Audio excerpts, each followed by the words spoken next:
Recording in progress.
All right, good evening. Welcome to the San Bruno City Council meeting, regular meeting of June 22nd, 2021. Call the meeting to order. And City Clerk, we may have roll call, please. Councilmember Hamilton? Here. Councilmember Salazar? Here. Vice Mayor Marty Medina? Here. Mayor Rico Medina? Here. And I hadn't planned on this, but may I have a volunteer for my colleagues to lead us the pledge, please? Thank you, Vice Mayor. I appreciate it. All right. I pledge allegiance to the flag of the United States of America and to the republic for which it stands, one nation, under God, indivisible, with liberty and justice for all.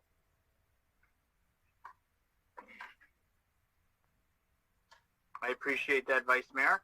Now we're going to move on to item number 3, public comments for items not on the agenda. Individuals will be allowed up to 3 minutes.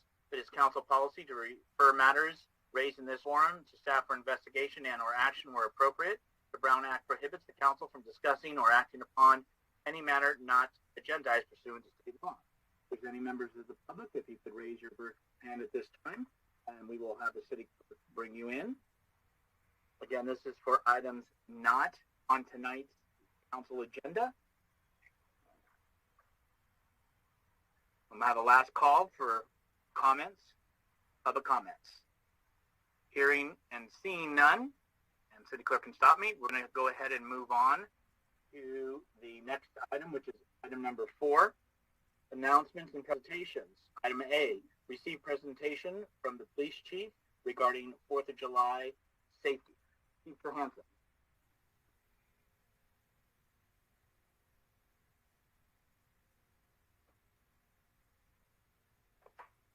Thank you, Mr. Mayor. Sorry, trying to get unmuted while switching over to my PowerPoint, so it always takes a minute here. No problem. Are you able to see my screen now? Yes. Okay, thank you very much. Thank you, Mr. Mayor and members of council. Good evening to you as well as members of the public who are watching at home. My name is Ryan Johansson. I'm the Chief of Police for the City of San Bruno. And tonight I'll be joined by my colleague, Fire Chief Ari DeLay, in just giving a brief recap of the presentation we actually gave in the previous regular council meeting on June 8th, touching upon the 4th of July operations that are being conducted by the fire and police departments in an effort to keep the city safe through the 4th of July holiday. Actually, I will transition here to the first slide and turn it over to Fire Chief DeLay, who's got the first couple of slides. Good evening, Mr. Mayor and members of the council. Ari DeLay, Fire Chief. So for the 4th of July celebration and season there, we're going to have an extra engine company on duty for the day of the 4th. We're going to utilize the Type 6 Cal OES light brush truck to provide that service. We're again going to have all of our fire prevention staff on duty, and we've developed a joint fire and police public service announcement highlighting some of the important safety tips for the 4th of July holidays. And then just to recap, we've had a mandatory meeting with all the safety meeting with all the booth operators that sell fireworks here in the city of San Bruno. So those have taken place already. We can move right along. From a safety perspective, for safe and sane fireworks, we must have a state fire marshal's tag on the safe and sane fireworks. That's just a great way to understand which ones are legal and which ones are not, and which ones are also most importantly safe for you and your family. We want to utilize fireworks at least a minimum of 10 feet away from any structures. We don't want to use it near any flammable materials, specifically grass and brush throughout our community. And it's always important to keep an extinguisher or a hose present or close by so we can go ahead and extinguish a fire if it did get out of hand at all by the residents. And we've had a few fires in the past that I recapped last time, but disposing improperly of fireworks, even if they are safe and sane fireworks, in a non-flammable container with a cover on it is very important. We've had some instances where they've been disposed of improperly, and they've started fires in garbage trash cans and also a couple of structures in the previous years. And with that, I think it's back over to Chief Johansson. Thanks, Chief DeLay. As mentioned, this is all material we covered on the 8th, so I'll be pretty quick in describing the police's response to the 4th of July, specifically our add-ons to our normal staffing and police services. Every 4th of July, we conduct a pretty robust outreach and communication effort to make sure the public is educated about the different laws pertaining to safe and sane and illegal fireworks use. We also take on the initiative of getting out into the community before the 4th of July and trying to establish preventative contact with previous individuals who've been cited or problem residences where we've had illegal fireworks use in the past. It's a list we maintain year over year, and we want to make the effort to get out ahead and just kind of ask for compliance ahead of the 4th of July itself. We do conduct some enforcement details on an overtime basis before the 4th of July. This puts unmarked police units and marked police units out into the community canvassing for illegal fireworks use, and they will issue the $1,000 citations we'll be talking about in a moment prior to the 4th of July as well if they on view any sort of violations. Additionally, all of our staff is ordered to work the 4th of July, from dispatch to clerical staff, CSOs, and every single police officer, including myself, will be on duty on the 4th of July. And we will be utilizing a variety of different techniques and tactics in an effort to keep the community safe, including the use of marked and unmarked units, bicycles, surveillance units, and all sorts of other tactics year to year. In terms of that enforcement, it's important to understand that safe and sane fireworks are permitted for use within the city of San Bruno as a matter of ballot measure, starting on June 28th from noon to 9 p.m. and on the 4th of July from noon until 11 p.m. These are the only times during which safe and sane fireworks, legal fireworks with the seal that the fire chief previously showed you, can be used. If you use fireworks outside of this time frame or in an illegal manner, you can be subject to the same $1,000 fine, which we'll talk about momentarily. Safe and sane fireworks are to be used on private property only and must be at least 10 feet away from any structures. They are not permitted for use in any public parks, public parking lots, on any school properties, or in any open space areas. And any misuse of safe and sane fireworks is not only dangerous and illegal, but can subject you to a $1,000 administrative fine. This $1,000 administrative citation is also issued for the use and or possession of illegal fireworks, and this can include what we call social host citations, which means that if you are maintaining a gathering in the 4th of July where illegal fireworks are being used, you are responsible for ensuring that that stops. And if you do not, as the person in control of that social gathering, you can be issued a $1,000 administrative citation, whether or not you are actually lighting or possessing the fireworks that are illegal yourself. We do need the public's help, as we do on every 4th of July, but primarily where we need that is in compliance. We are not able to be omnipresent, and so the only way to make the 4th of July truly safe and beneficial for all that are participating is to have the discipline not to use illegal fireworks, to only properly use safe and sane, and to encourage people you are gathering with and neighbors and friends and family to do the same. What we do not need is a lot of calls to the 911 or even the non-emergency line at the police department reporting illegal fireworks violations, unless that report comes with a very specific description of the location and the individual who is using illegal fireworks. We are far more effective not sort of chasing our tails around town at the report that, oh, on my street there are aerial fireworks going off. We're aware of the fact that they're going off everywhere, and the burden of responding to those hundreds of calls often distracts us from the somewhat timely and challenging task of actually locating violators and issuing citations that hopefully make a difference year over year. So please do call the police department, do call 911 if you have an emergency, but it's just to report there are illegal fireworks in a vicinity. Please do not call with that. We simply do not have the resources to manage that on the 4th of July.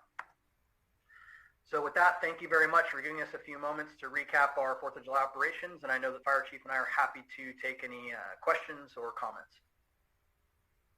Thank you to both chiefs. Appreciate your presentation. Are there any questions from my colleagues? Seeing none at this time, and seeing nobody else from the public raising hands, again, thanks to both chiefs. Appreciate it. And we will go ahead and then proceed on to item 5, which is our consent for this evening. Consent calendar. All items are considered routine or implemented in earlier council action and may be enacted by one motion. There will be no separate discussion unless requested. So is there any item that my colleagues want to have pulled for a separate vote? Separate vote. Okay, seeing none for the separate vote. Colleagues, those that you'd like to have comments or questions. The Vice Mayor. Thank you, Mayor Medina. Just a brief update from staff on items F as in Frank, G as in George, and J as in Jersey. Thank you. Are there any other items, colleagues? Okay. If not, why don't we take them in order? Item F as in Frank, adopt resolution approving the design, authorizing the city manager to execute a construction contract with Golden Gate Construction, Inc. for the San Bruno Avenue, Ferry Avenue intersection improvement project in the amount of $339,139, authorizing the city manager to amend the agreement with DKS Associates for $28,570 for a total agreement in the amount of not to exceed $88,048, approving a construction contingency of $55,000, approving a total budget in the amount of $602,000, and authorizing the return of $470,000 in project budget to measure a fund balance. Vice Mayor. Yes, thank you, Mayor Medina. I did mention to the city manager of my intent to pull this item, and I think it's pretty important with the history there and the importance to our community to have a brief discussion on this project, and that's why I'm pulling it. Thank you. Thank you, Vice Mayor. City Manager. Sure. Staff is prepared to provide a brief presentation, and so I'll turn it over to our Interim Public Works Director, Juan Ritchie, to articulate the item that's before you and the project. Thank you, City Manager. Good evening, Honorable Mayor and Council members. I have a brief presentation to share.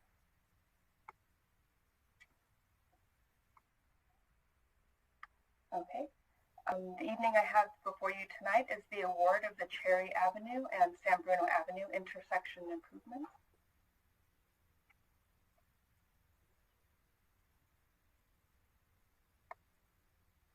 So some background information on the project. This is a major intersection which is on San Bruno Avenue and Cherry Avenue, located between residential neighborhoods and commercial office area. On December 19th, 2016, there unfortunately was a fatal pedestrian hit-and-run collision, which occurred within the crosswalk. While it was determined that the design of the intersection itself was not responsible for the collision, an engineering study was conducted, which identified some improvements that could be made to the intersection to enhance operations. These improvements will be implemented with the Cherry Avenue, San Bruno Avenue intersection improvement project, which is before you this evening. So, brief information on the current operation. So currently there is a right turn only lane on southbound, sorry, will I toggle around here? On southbound Cherry Avenue onto westbound San Bruno Avenue. Note that right turns are currently allowed on red. We have a combined left turn and through lane from San Bruno Avenue that either continues in the southbound direction or onto eastbound San Bruno Avenue. Going northbound on Cherry, we have a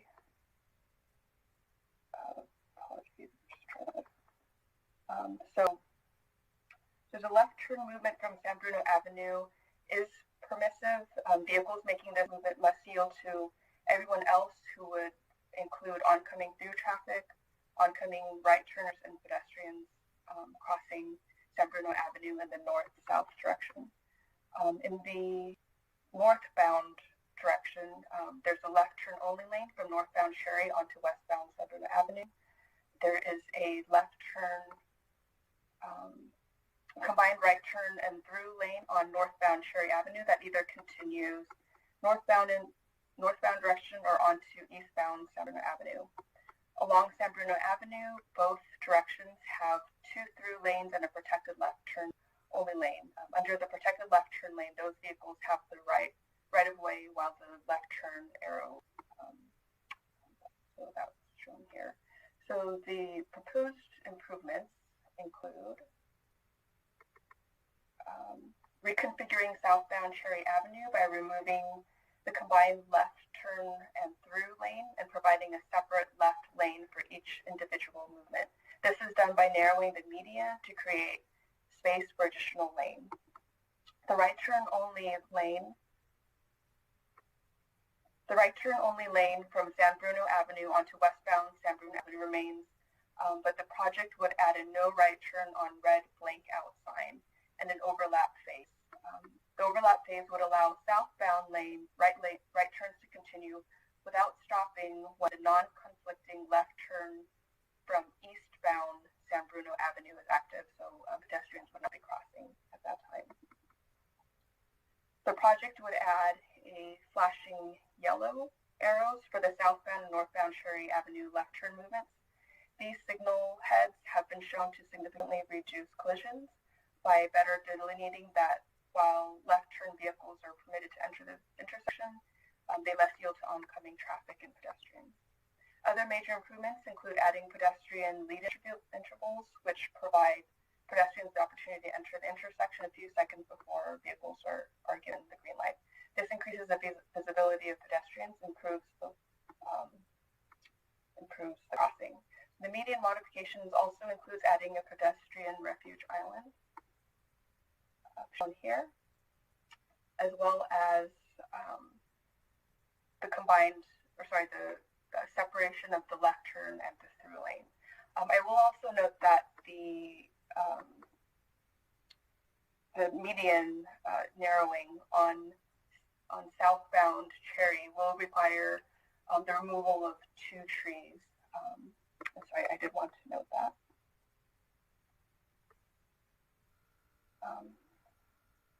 So those are the highlights of the improvements themselves. Staff recommends that City Council adopt a resolution approving the design, authorizing the City Manager to execute a construction contract with Golden Bay Construction for the San Bruno Avenue, Cherry Avenue intersection improvements project in the amount of $339,139. Authorize the City Manager to amend the agreement with DKS Associates for $28,570 for a total agreement in an amount not to exceed $88,048.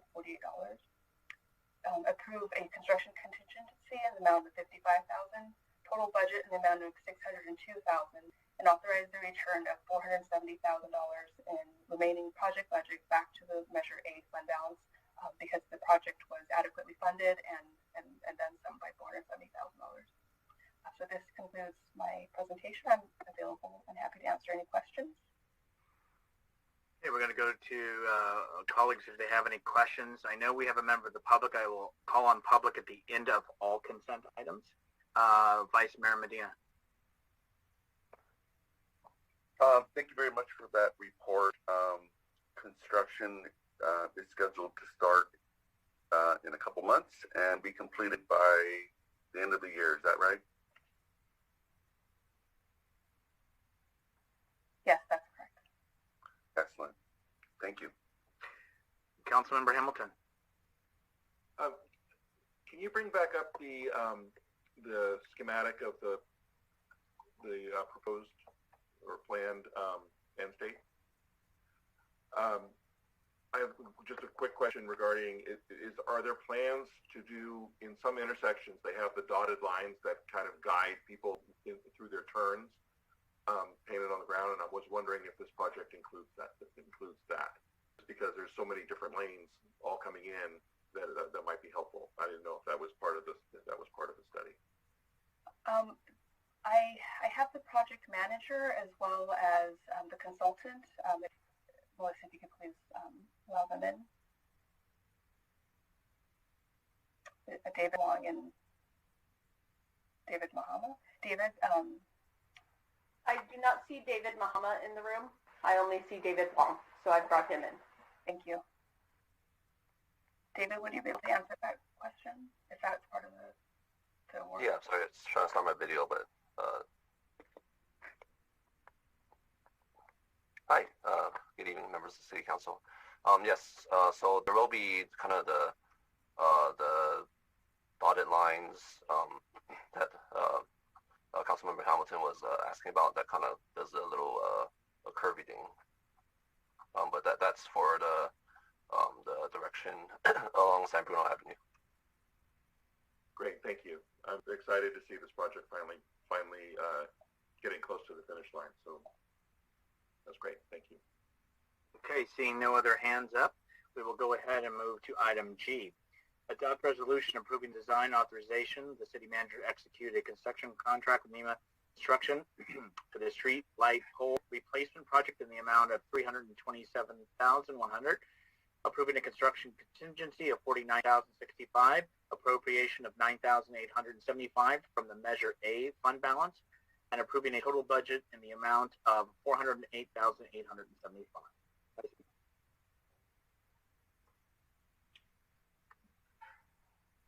I'm sorry, Mr. Mayor, did you call me to start on this, sir? So the reason why I pulled this item was to acknowledge the amount of work that needs to be done in San Bruno for some of the simple things that we take for granted of streetlights, and how in our city, because of its age, as we start replacing things, there's a substantial cost, and this is the second round that we've taken on replacing poles, and we're at approximately 10%, and according to staff, each of these poles takes around $10,000 to replace, and we still have a number of those still to do, which is 613. So we have millions of dollars in streetlight repair or replacement that needs to happen, and to not acknowledge that, I think, or to acknowledge it is important, that all of these things have cost, and we're replacing 5%, and that's all we can do at the time, because revenues are tight.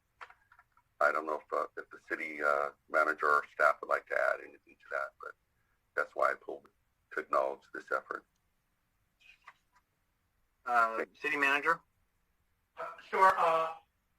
Knowing that Councilmember Medina may have questions or want a desire for staff to make a brief presentation, we do have a brief presentation prepared. Should the City Council like to receive it? Vice Mayor, do you want a whole presentation, or do you just want to comment? If it's really brief and it's already been prepared, I apologize for speaking too much then, but I think it is important that we acknowledge the work that is necessary, and it's the basics, street lights, something we all take for granted. So I'll be quiet now. Thank you. The city manager, is it brief? Sure. All right, let's proceed, please. I could try to be briefer. Let's see.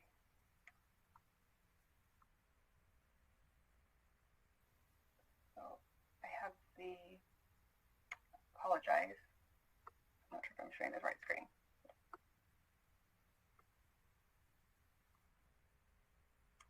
Okay, there we go.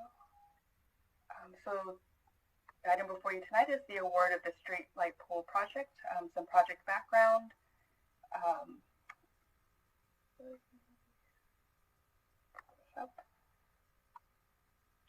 In 2016, the city completed a condition assessment of all 2,100 streetlight locations.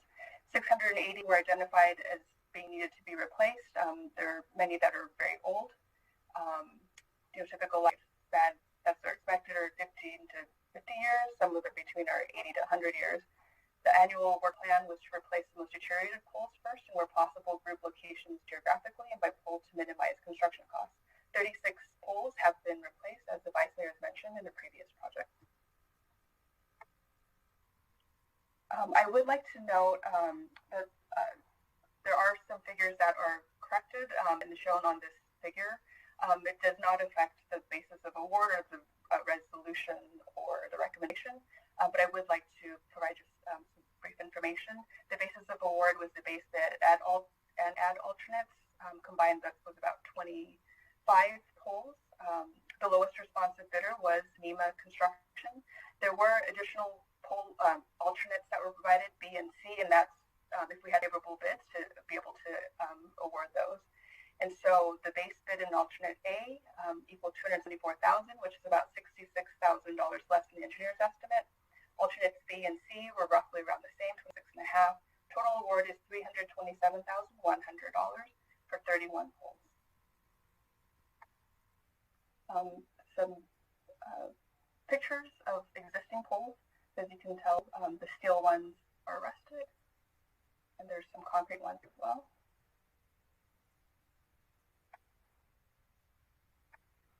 So staff recommends council adopt a resolution approving the design, authorizing the city manager to execute a construction contract with NEMA Construction for the streetlight pole replacement project in the amount of $327,100.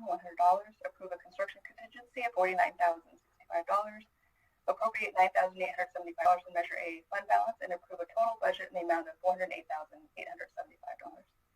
Thank you. That concludes my presentation. Thank you very much. Questions from colleagues? Councilmember Hamilton. Just a quick question.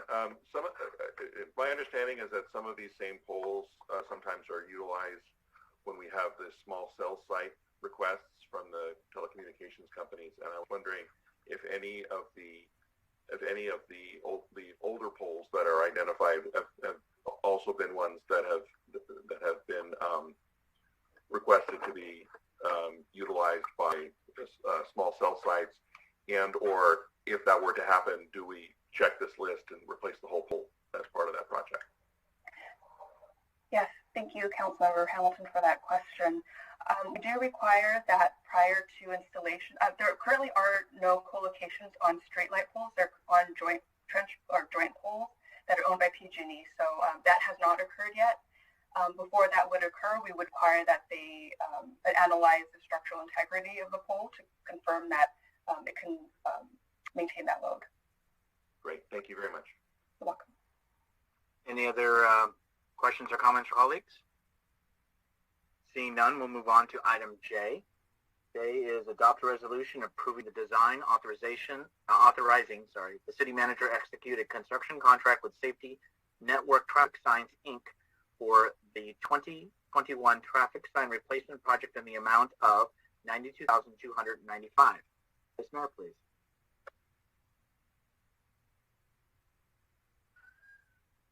Mr. Mayor, just checking if Director Ritchie has a presentation for that. That would probably be brief. Thank you. Thank you. Yes, and since they've gone through the time to prepare it, it's important that we listen.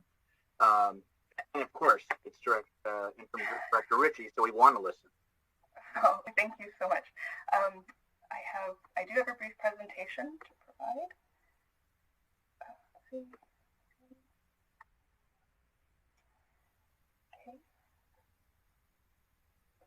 So good evening again.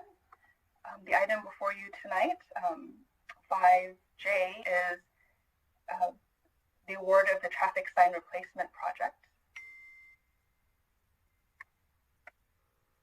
Okay.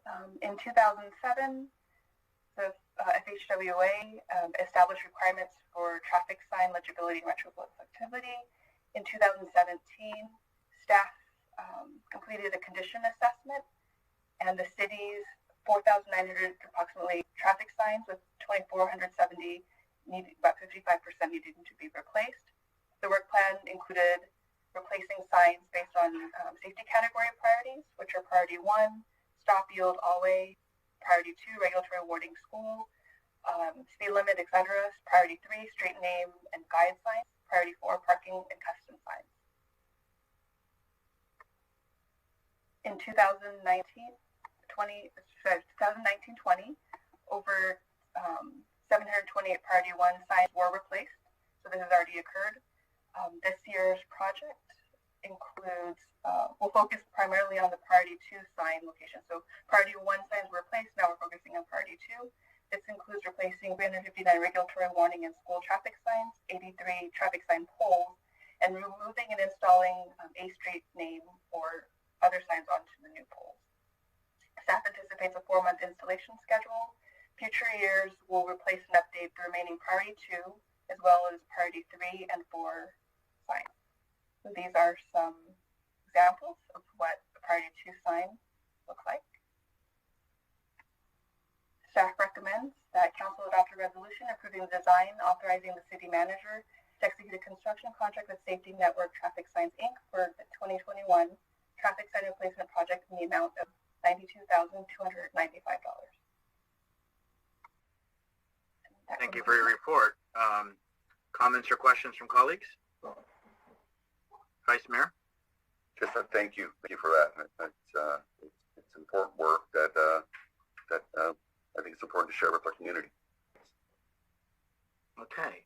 Seeing none other, I'd like to at this time go to any comments on consent from the public. And City Clerk, if you can assist me and bring in the members. Yes, we have Paul Wapensky. Good evening. Can you hear me? Yes, whenever you're ready. Thank you.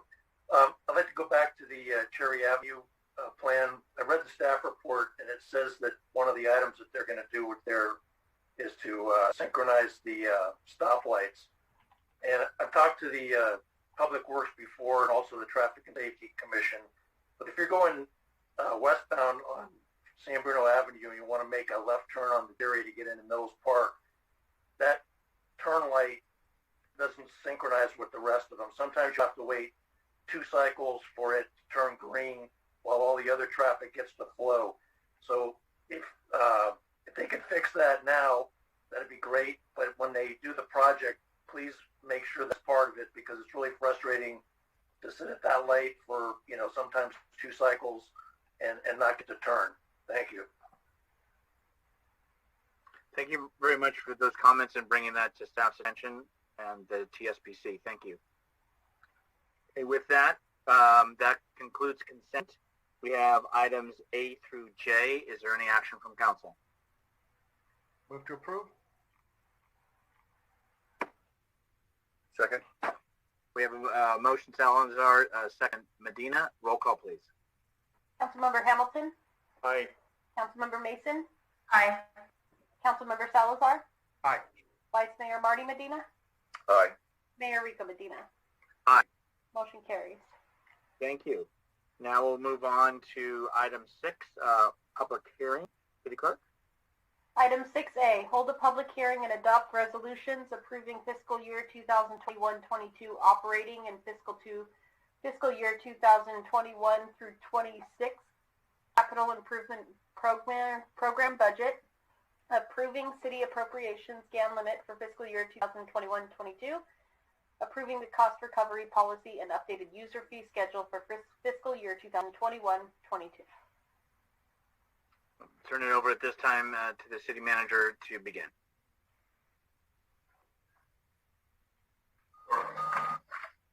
Thank you, Mayor and Council. Siobhan Grogan, City Manager. I'll be assisted in this presentation with by Finance Director Chin Yu Sun. In addition, all of your department directors from every department are available. Some of them are with me in this room. We are not wearing masks because we are all fully vaccinated and compliant with the new OSHA requirements. So it's nice to be back to a little normal. And so why don't we begin? As the City Council knows, this is the meeting where we have planned deliberations on the budget, and there are several action items before you tonight. And we have a presentation to go through a number of items, some of which you've seen before, some additional items related to decisions connected to both stormwater and the Measure G committee. As the council knows, we did have a meeting just prior to this where you did provide staff with direction to utilize ARPA funds for the $1 million stormwater deficit, and so that is within the presentation. And for time efficiency's sake, we will skip over those slides because we had that discussion at the prior meeting and clear direction from the City Council. So our objective tonight is on the screen. It is to hold the public hearing and adopt a number of resolutions connected to the operating and capital budget for next fiscal year 21-22. As a reminder, we operate on a July 1 through June 30 fiscal year, and so this will take us through July 1, 2021 to June 30, 2022. Approve appropriations related to the city's GAN limit, as well as adopt changes to our master fee schedule for the coming year. Our agenda is as follows. There are a total of 13 sections on this presentation. We will talk about the general fund enhancements. We will recap reserves quickly. We will talk about enterprise, internal service funds, our capital improvement program, Measure G, vehicles, GAN limit, user fee schedule, alternatives, the request to council, and then have questions and discussion. With the number of the items, there are decision points for council. We can pause should the City Council want to have those discussions at that moment, or we can complete the entire presentation and go back to those sections. And why don't we begin? So, as a City Council and members of the public will recall, this is our fourth meeting to review the proposed budget. It began with our meeting on June 1st. We had a presentation of the overall budget and a number of questions from the City Council. We then had our first budget hearing on June 8th and our second budget hearing the day after on June 9th, and we are here today for final deliberations and adoption. As a reminder, the city's overall budget is $193 million, all funds, that's all of our sewer, water, stormwater, city net, general fund, and all of our special revenue funds. So to provide programs and services to the citizens of San Bruno, the proposed budget envisions spending $193 million inclusive of operating and capital. The baseline budget includes 246 FTEs. Council knows that is less 24 positions that were either frozen or eliminated during the prior budget cycle due to COVID-19 and our need to trim the city's budget. There are 104 capital improvement projects, and the total general fund budget, which is our general checking account, is $51 million. This slide is a high-level summary of the 21-22 general fund revenues, expenditures, and transfers. So the projected beginning fund balance is $2.6 million. Revenues is just under $50 million at $49.7. Baseline expenditures of $50.9. That leaves a deficit of $1.2 million. With the ending fund transfer of 1.4, an ending fund balance of 1.4, with a transfer in for Measure G that is proposed that we'll talk about that will be aligned to specific service categories of 0.6 or 600,000, with a projected ending fund balance of $2 million prior to the general fund enhancements that we'll talk about shortly. With regard to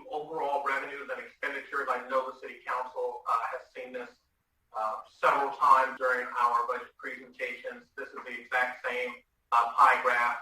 Notable is when we look at our revenues, our property tax and sales tax together make it 45% of our baseline general fund revenues, 24% for property tax, 21% for sales tax. With regard to our expenditures, the largest share of our expenditures at 58% is for police and fire, our only two 24-hour operating departments. Now I'll turn it over to Shinyu Sun, our finance director, to take us through a few more slides with regard to general fund operations. Thank you, Jerome. Honorable Mayor and members of the council, Shinyu Sun, finance director. Here I'd like to give you some revenue highlights. We talked about this before, and here is a reiteration. Our property tax is going to increase moderately with the housing market remaining pretty hot. Sales tax will increase by 11% when economic activity increase after the state fully opened. Of course, we have already fully opened since the 15th of June. TUT will increase by 72%, but still more than half behind the pre-COVID level. Vehicle license fee, which is the source spot will be 9% lower as most schools are converting to basic schools. Thank you, Mayor, for issuing the letter to the state legislators and the governor. Hopefully, the state will come up with additional funding to make us whole in the upcoming year. That will be a lifesaver once that happens. Next slide, please. Here is a look at the general fund revenue. You may have noticed that we made some big adjustments to the proposed budget. So on the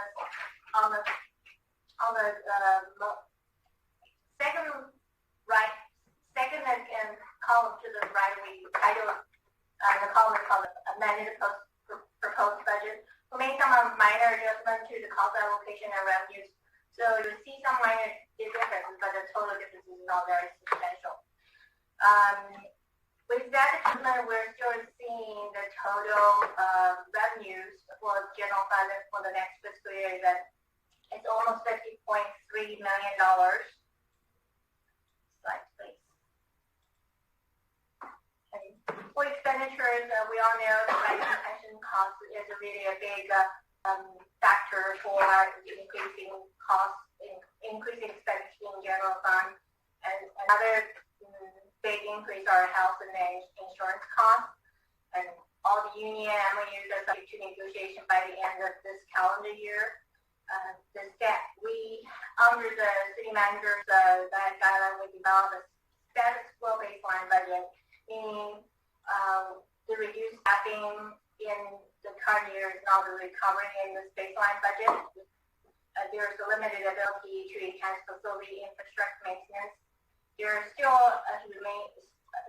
is a significant backlog of capital projects, and then we're not making any easy decisions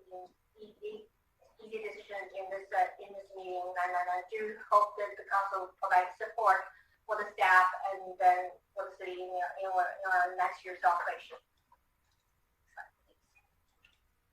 General fund expenditure, there's minor adjustment to the proposed budget as well. All in all, we're going to see the general fund expenditure still hover around $50.1 million. This is just a breakdown by department. I'm not going through that one by one. Slide, please. Now we're talking about the general fund summary. Just tie back to one of the slides that I talked about. We are beginning with the general fund balance for the next fiscal year at $2.6 million. That's 2.573 on the top. And the operating revenues is about 50.3. That's including some fund transfers such as the $600,000 transfer from Measure G. Total operating expenditures is going to be about $50.9 million. we're seeing a debt surplus. We're seeing a deficit about $600,000, but bear in mind that deficit will increase if we take the Expenditure Pressures out of it. So we're seeing an ending fund balance, which is a proposed budget at almost $2 million. Looks like these.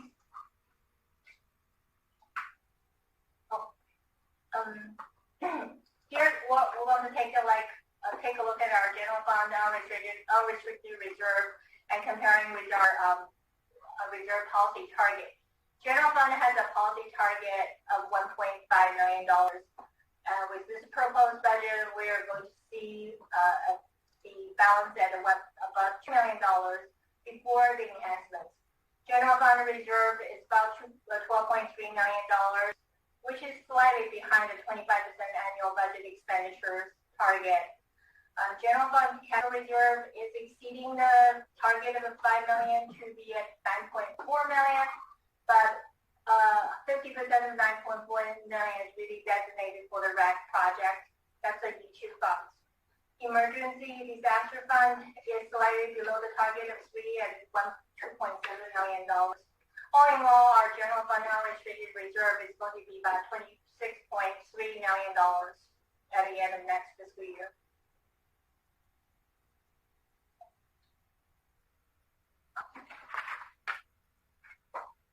Although we have 26 million unrestricted reserve, doesn't mean we have 26.3 million in the bank. We do have some significant deficit with enterprise funds. These enterprise deficit has to be covered by general fund unrestricted reserves. These deficits are the city managed service funds at almost $14.5 million, and we also had talked about the stormwater is going to enter a $1 million deficit. So the subtotal of the general fund unrestricted reserve is just going to be about $10.7 million at the end of next fiscal year. Together with our equipment reserve, we have about the net reserve of $14.1 million. It's not substantial at this level at all. Next, I'll hand this back to Joanne. He's going to talk about our enhancement request.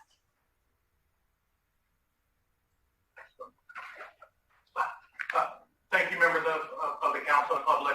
As we talk about enhancements, I wanted to begin with a slide that we talked about at our first budget meeting on June 1st. And so in the proposed budget, we included funding for a number of new city council strategic initiatives in the amount of $1.388 million, just under $1.4 million. And so they're listed up here above, and I'll run through these really quickly. There's a downtown streetscape implementation and architectural services for $300,000 that was proposed to be funded by Measure G. Upgrades to our Channel 1 wildfire mitigation and fire prevention of a total of $244,000. That was both staffing as well as $150,000 to do brush clearing this year. A new economic development manager position, conducting a water and sewer rate study, installation of beginning the process to examine and install downtown parking meters and wayfinding signage, adding an additional $75,000 to that budget, $70,000 for our affordable housing plan implementation, $60,000 for grant writing assistance, work to begin developing cannabis regulations of $40,000, funding to help supplement the budget to replace our newspaper racks, and enhance holiday decor of $25,000 for holiday decor at City Hall in downtown. And that's for the total of nearly 1.4. In addition, we recapped a number of City Council strategic initiatives that were not included in the proposed budget, and for various reasons, we went through these in detail last time.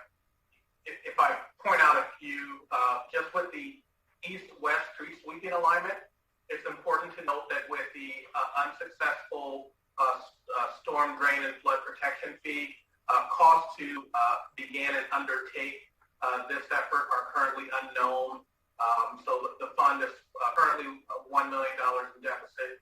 What we said last time is that we would need to fully analyze the cost to undertake this. It would significantly increase the workload for street sweeping and certainly have a cost implication that may be offset in the short term by revenue from fees. But what we know with street sweeping is that once people get a ticket a few times, they move the car, and so you don't fund street sweeping off of citation revenue. And so we knew that it would be an additional cost, but the cost is not identified yet. Without that revenue, we would need to look for other funding sources. Climate action plan, we're exploring a partnership with Skyline College. Citywide performance metrics, we mentioned that we would plan to issue an RFP and bring that proposal to council. Charter City, knowing that that's an initiative to work on, that coupled with the initiative of a transfer tax may be cost positive, but certainly the work would undertake a cost. We haven't identified those costs just yet, but we would return to council once those costs are known. Summer closures of downtown on Saturdays or Sundays, we were not able to identify or budget the cost for that. The Adopt a Drain program was a strategic initiative that we had, at the time of developing the budget, did not have a cost for. With regard to small business attraction, it's important to note that there is a proposal for, I believe, $112,000 that we'll be talking about shortly. And that was added during the proposed budget discussions with respect to a program that's being run by the Bay Area Entrepreneurship Center. But as far as developing a larger small business attraction program, there was a position, or there is a position recommendation for an economic development manager, and we were going to look to that manager to help us with developing that program and then bring forward any financial recommendations. Funding for Posey Park, there's an estimate of $500,000. There has been a financial ask to Measure K for a portion of this money that we're waiting to hear back on. And of course, the community fiber agreement of $12.5 million that we do not have the resources to fund at this time. In addition, there are $540,000 of general fund enhancements that are included in the enhancement request. This $500,000, as the finance director mentioned, when you had a projected ending balance of $2 million. And you add this, we were projecting to end at the policy limit of 1.5, a fund balance. I won't go through all these because I know we've talked about them several times, and we can return to any of these that council would like to address. But in the interest of time, I won't go through them all. There was a question, however, about the city manager's office professional services budget that we did clarify by email. So that 150 is made up of three components. It's funding for the cannabis initiative of $40,000, funding for the grant writer at $60,000, and an additional $50,000 for a general professional services budget in the city manager's office. And so I know the city council has received that. All of these others we've talked about, happy to return to in the interest of time. A number of them have one-time costs. Many of them are offset by additional revenue, and so the net impact is that $540,000 that you see in the bottom right-hand corner, which is shown on the first slide. With regard to proposed ARPA American Rescue Plan acquisition funding, so we again discussed this significantly during the budget cycle in our prior budget meetings. But these are the positions in the revisions to the proposed budget where the first direction from the city council was to reduce the Measure G positions, and so we added the three positions from the bottom up: the part-time services, the senior building inspector, and the executive assistant to the city manager's office from other sources to here. And then the senior planner, as we talked about at the last meeting, was an additional add during the budget cycle, given the level of workload that we are currently experiencing and need for that position is only 25%, because we, based on the current development pipeline and reimbursement agreements, we know that we can fund that position at 75% funded from developer reimbursements.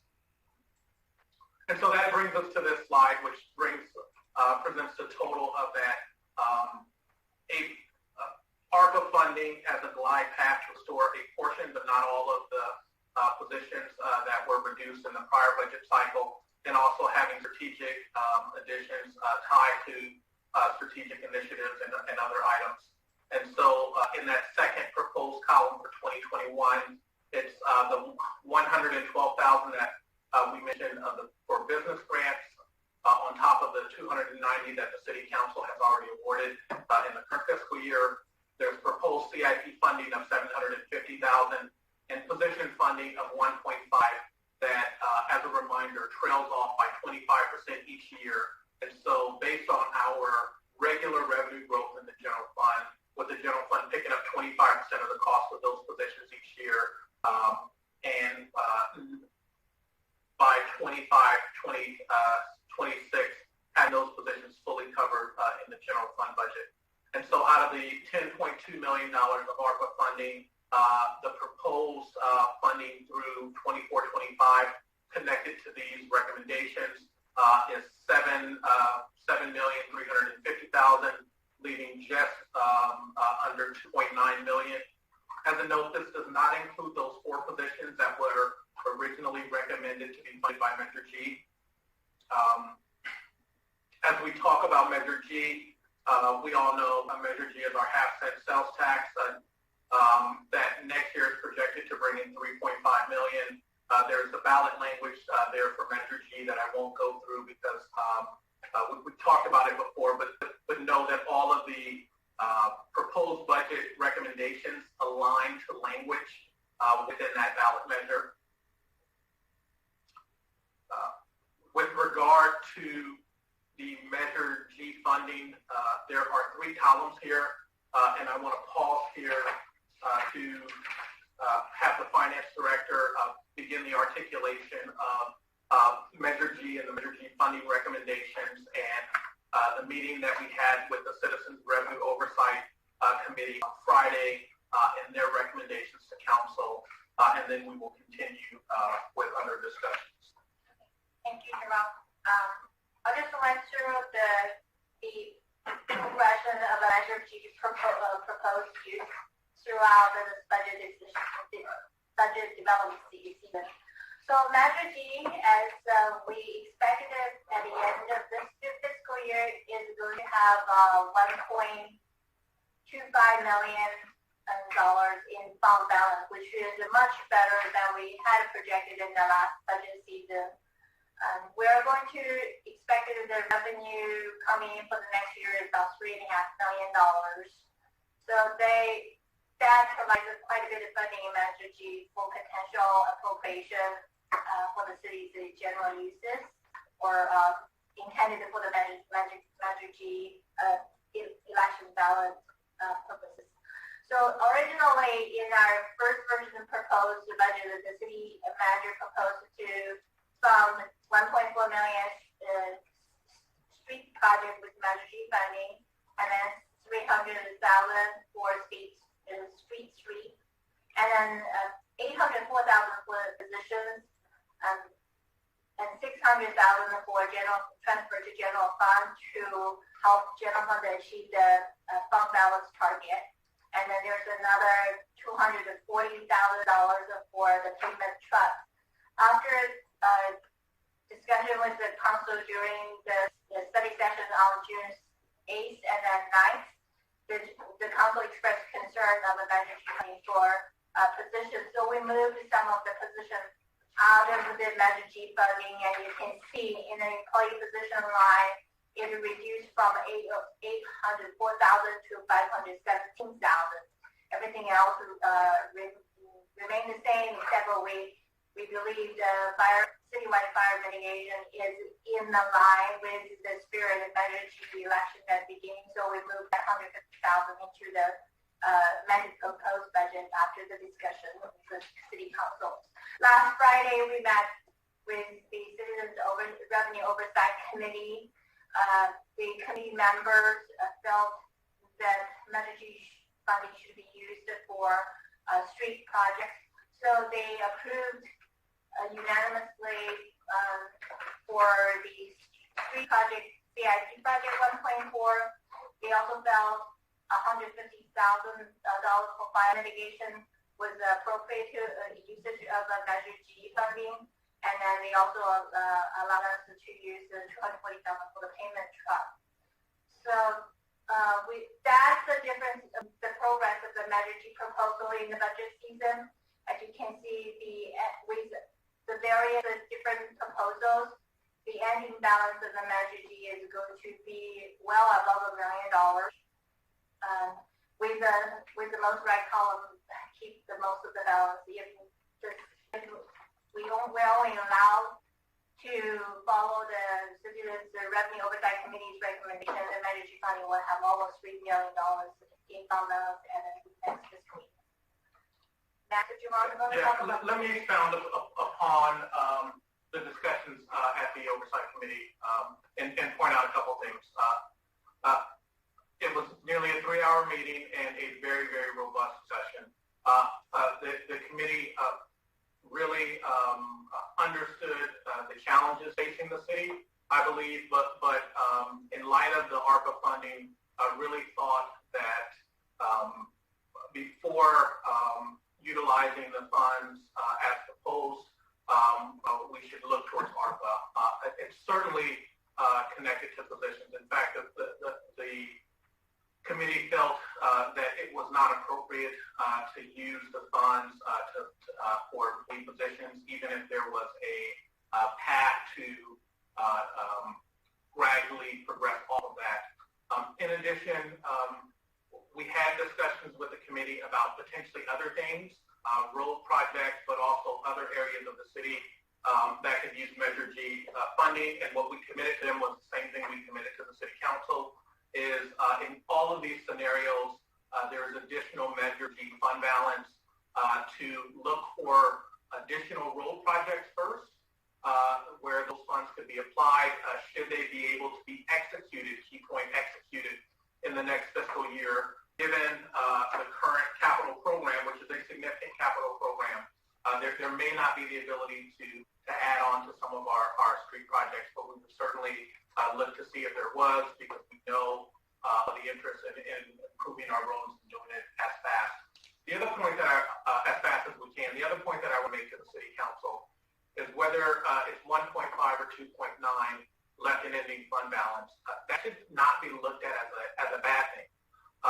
We know that slurry fill is the cheapest road treatment, but some of the more expensive road treatments, the reconstruction or the grind and overlay, cost several $1 million, even if you're only doing a few block segments.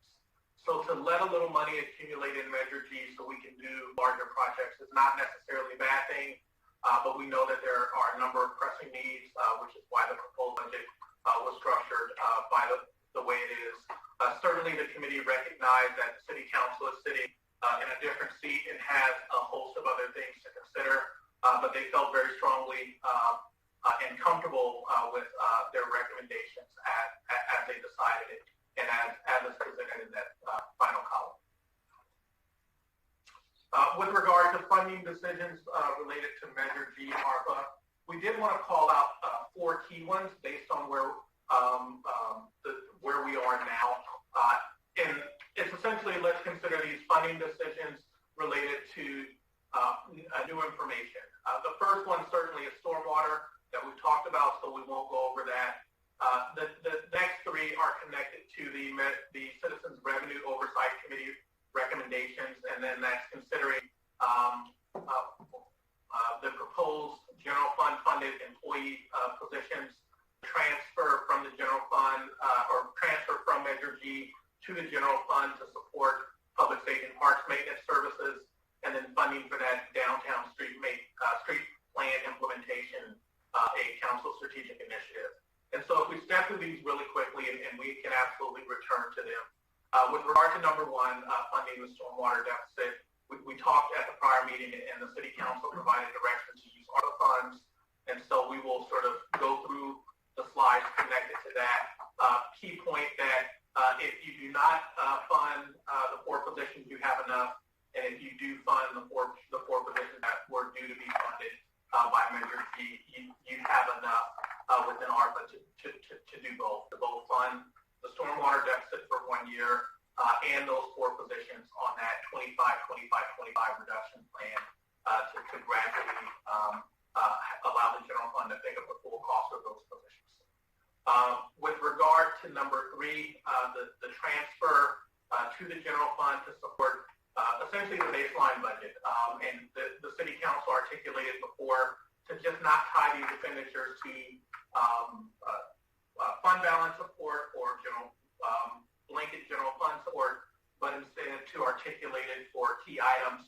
And so staff did provide a subsequent information to council that's on this screen, which is sample allocations of $600,000. On average, a police officer is $150,000, as well as a firefighter. And so 2 police officers and 2 firefighters are $300,000 apiece, and that would cover that $600,000. Or you could fund 1 police officer, 2 firefighters, 1 parks maintenance worker, and a portion of the parks maintenance operating supplies. But this is, again, sort of basic support, not additional enhancements, but basic support for the general fund baseline. And it's important to note that this allocation is really connected to COVID-19, or this proposed allocation is related to COVID-19 and the immediate financial impact that COVID-19 had.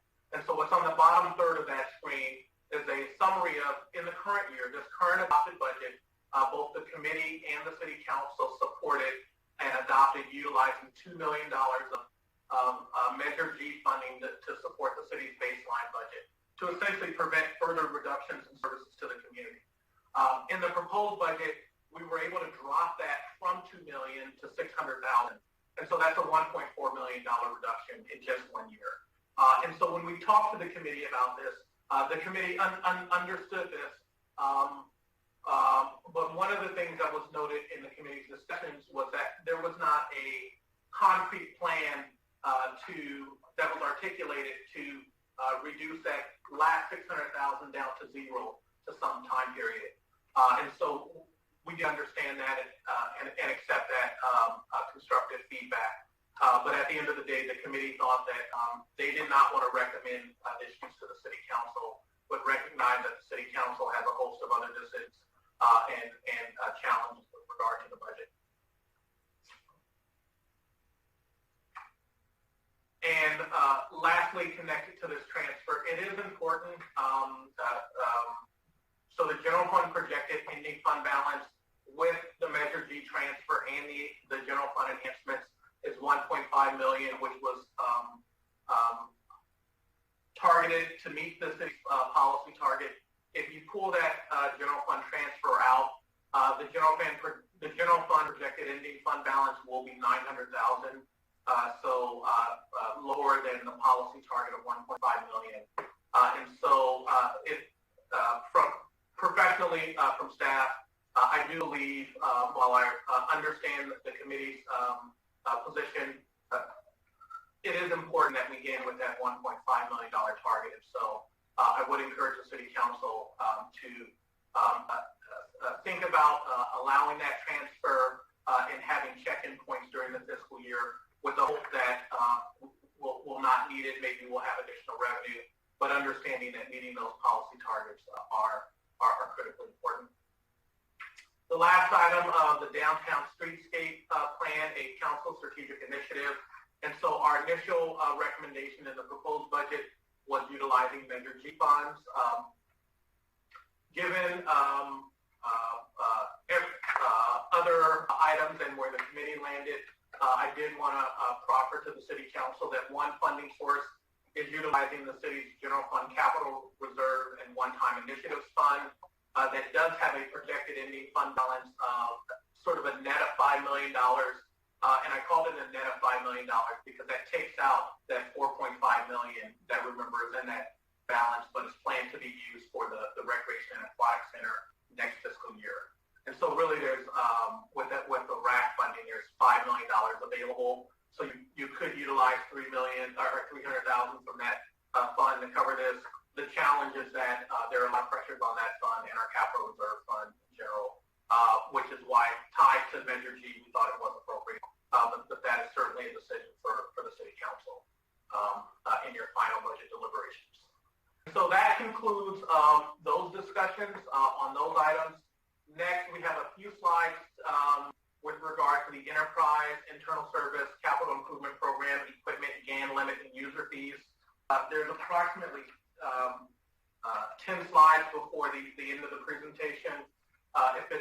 My recommendation would be I would turn it over to the finance director to complete those 10 slides. We'll complete the presentation and then engage in council questions on the presentation and the rest of our agenda as well as deliberation. So through the mayor, is that your pleasure?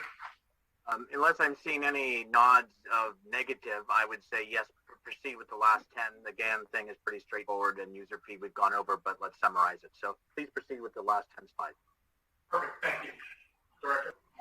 Thank you, Jerome, Mayor, and members of the council. Let me continue with the enterprise funds. So, as you all know, we have 4 enterprise funds in the city: water, wastewater, stormwater, and city gas services. The water and wastewater funds are not going to see any rate increases for next year. That's a council decision to try to relieve some economic pressure on our residents. So, but those funds will stay healthy for the next fiscal year, but this picture may change with a long-range view, which we talked in the earlier sessions. And then stormwater, we talked about, is going to see a $1 million deficit, and city net is going to see a 14.6 million deficit. Next slide. Next one is our internal service funds reserves. For internal service fund, we have a lofty goal of maintaining the 25% annual budgeted expenditures for 3 of the funds, like central garage, building, facilities, and technology. I want to let you know, none of the fund is going to will be able to achieve that goal, actually. So our reserve for these funds at the end of the 21-22, as stated, dollar amount, is between 15% to about 18% of the budget. But internal service fund usually have allocation from all departments to replenish, to provide a funding source. We have gone through the proposed budget development. All the departments are really having a lot of pressure on the expenditure. It is hard for them to come up with additional money to support the internal service fund. So we take a decision to reduce the fund balance target to have at least at a 15%, but we're not able to achieve 25% of the internal service fund. That's a target. That's a hopeful, but that's not a minimum. Minimum we'll have our policy is having the minimum set at 15%. So all in all, the internal service fund at the end of next fiscal year will be having about 1.7 million. Proposed CIP budget, as we talked before, the CIP budget is going to support 104 capital projects. Almost 61 million is going to are carried over appropriations. The new request amounts about 25 and 5 million. And total CIP funding appropriation for the next fiscal year is $86.5 million. For the entire 5-year outlook, our CIP actually carried an entire budget of $23 million.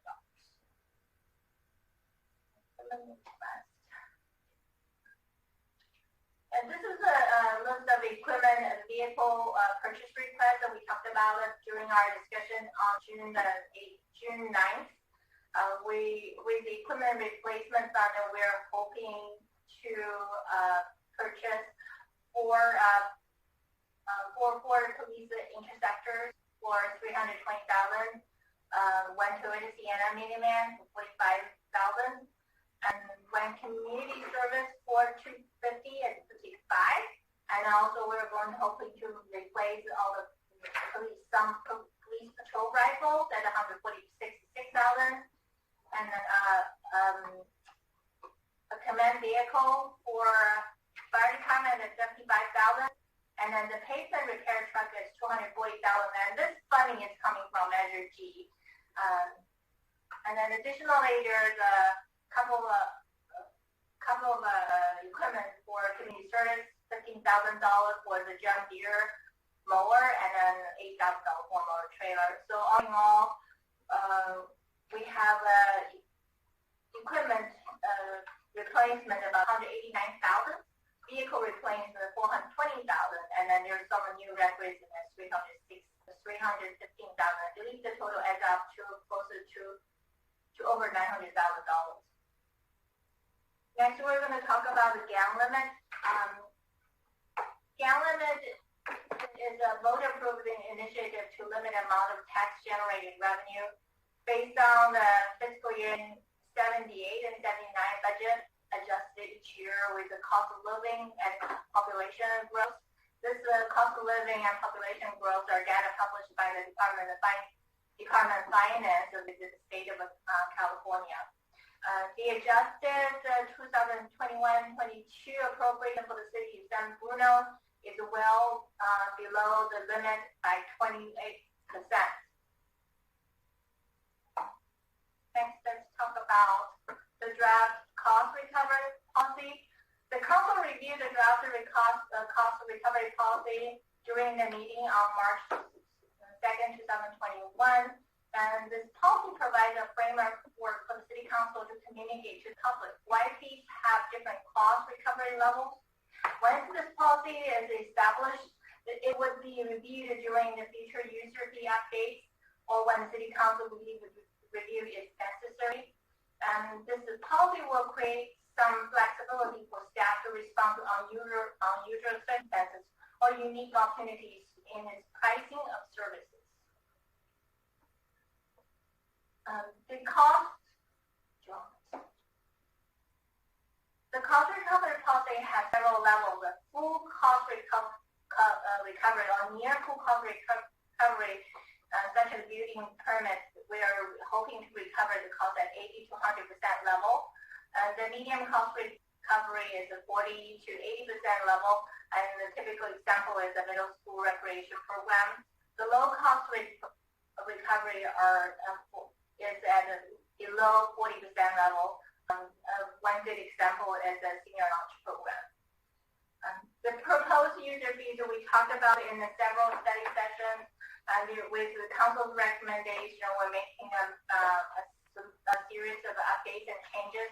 So currently, the total number of fees are about 547, and there are 273 increases, 10 was decrease, 88 new fees, and 121 fees will be moving at the current level. There is some deposit based on cost of 2021. There is also 34 fees that vary depending on the cost of recovery level. My presentation. Okay. So that takes us to our action items and Q&A. So the action items are to hold the public hearing and adopt resolutions approving the operating and capital program, approving the gain limit, and improving the cost recovery policy and user fee schedule, all for the upcoming fiscal year. Alternatives are to amend the appropriation amount contained within the proposed budget, or do not approve the proposed budget appropriations effective July 1. And in this case, we have prepared a continuing resolution. Should we go there, would recommend that the City Council at a minimum adopt the capital improvement budget so we do not have delays with our RAC project and our other capital improvement projects. And alternative resolution is attached to this report. But we are here ready to support the City Council through your discussions and deliberations. So again, I want to thank the council and the staff for the long process that took us to here. And again, all of your department directors are available virtually to support. Thank you. Thank you very much for the presentation. Thank you very much to Director Sun and all in the Finance Department, the directors for all the time that goes into these budgets. I'm sure everybody looks forward to this time of the year, but I know it's daunting and it's a lot to deal with, so thank you very much. This is a public hearing, so what I'm going to do is open it up to members of the public that wish to speak at this time in case they wish to offer their comments and then depart if they need to. So again, if you wish to speak on what you've just been presented, which are the three items, the GAN initiative, the master fee schedule, or the operations and capital improvement budget, you could raise your hand now, and City Clerk, if you'll bring in folks. Yes, Paul Lipinski. Good evening again. I got just a couple issues. First off, on the Measure G fund usage, when it first came out about this being on the ballot, it was to improve the roads with the caveat that, they could use it for other items. But if you go to the city's website and you look at Measure G priorities, not one of them says for personnel costs. And I'd just be careful, and my personal opinion is that we shouldn't use that for that. We should, if we're going to have to hire people, we got to take it from someplace else. Those funds should be used for what it was sold for us to use them for. My second thing is the city nets a $14 million deficit again. Is that ever going to turn a profit, or are we just going to throw money at that forever? And then during the briefing, the personnel costs that were cited, are those just salaries, or does that include the fully funded CalPERS contribution and also the medical and dental and all that stuff? And then my last comment is, the staff and the city council uses the lexicon of city speak all the time, but we don't. There's a lot of acronyms being thrown out there, and I try to search for some of them, like the ARPR, and it doesn't come up with anything, so I don't know what that stands for, but it'd be helpful if you could spell those out, or at least have an acronym list that we could look through so that we could know what you're talking about. Thank you. Thank you for your comments. Are there any other members of the public that wish to speak on this item? Once we close public hearing, you won't be able to come back in, so now is your opportunity and the time. Seeing no other hands, do I have action from council to close public hearing? Through the chair, I'll make a motion to close the public hearing. I'll second. A motion by Salazar, seconded by Hamilton to close public hearing. Let's just say, I think at this time I was told we can just do a roll call. I mean, we don't need a roll call. All those in favor say aye. Aye. Aye. Aye. Aye. So I'm going to record that, and City Clerk will record that as 5-0 in favor of closing public hearing. If I am incorrect in that statement, please correct me now. Okay, with that said, City Manager, I have a comment, or a thing. How best would it be to go through, that would be best, do you think, so we're not going back and forth, or is that how you prefer it? Because I can tell you we could probably take on the GAN limit real quick, and I bet you there wouldn't be any too many questions, and we all could have a win there. But what do you suggest, man? Absolutely. You read my mind. I would suggest beginning from the user fee resolution and then the GAN limit. And I said user fees first because we do have consultants that are on board from Willdan, who produced the user fee study, as well as Craig Whittam, who has supported us through those discussions, just in case the City Council has any questions. I know we had 2 study sessions on it, but if we want to take that item and then go to the GAN limit and then talk about the other items in the proposed budget, that would be the preferred order. I would agree. Thank you for letting me know that we have people standing by. So let's go in that order. We'll go in reverse order. So the first one we will talk about is the approving the cost recovery policy and update user fee schedule for FY 21-22. So are there questions for the recovery policy and master fee schedule? So are there any questions from my colleagues? And now would be the time to ask the questions since we have the folks available to answer. Councilmember Mason. Yeah. What is the effective date? The effective date is September 1st. That provides staff an opportunity to advise the public, get a new master fee schedule published. And when we last spoke about this, we talked about a phase-in approach, and I just wanted to make sure, can we talk about that a little bit for those members of the public who are listening? Yes, one of the changes that you'll see in the actual fees are that a number of them are lower than what was presented to you at the last time you discussed it. It's in April 29th. And that is a function of any large increase in fees will be applied over 4 years. So we had presented to you a concept of a 2-year ramp up. The fees now will be ramped up over a 4-year period. So that is the new ramp up period that you see tonight that is different than your last discussion. Great, thank you. Are there any other questions in regards to the cost recovery policy and updated user fee schedule? Seeing nothing from my colleagues, and we can take the resolutions either one at a time, or we can take them as we're completed with all. I don't know that there's a preference. We're going to have to get to all 3 of them. With no other questions on that, let's move to approving the city appropriations GAN limit for FY 21-22. Are there any questions from my colleagues on that? Councilmember Salazar. Thank you, Mr. Mayor. A procedural question, actually. As I was flipping through the attachments, I didn't notice that there was actually a 4th resolution that wasn't listed in the agenda, and it's one for approving fully burdened hourly staff rates. And so since we're stepping through these, I'm just wondering, is that one that we're going to address, or are we not going to address that because it wasn't on the agenda? I'll ask staff to opine. Either. Sure. It was left off, but it is connected to the user fees. A number of the user fees are charged on a per employee basis, and so it was meant to be connected to that.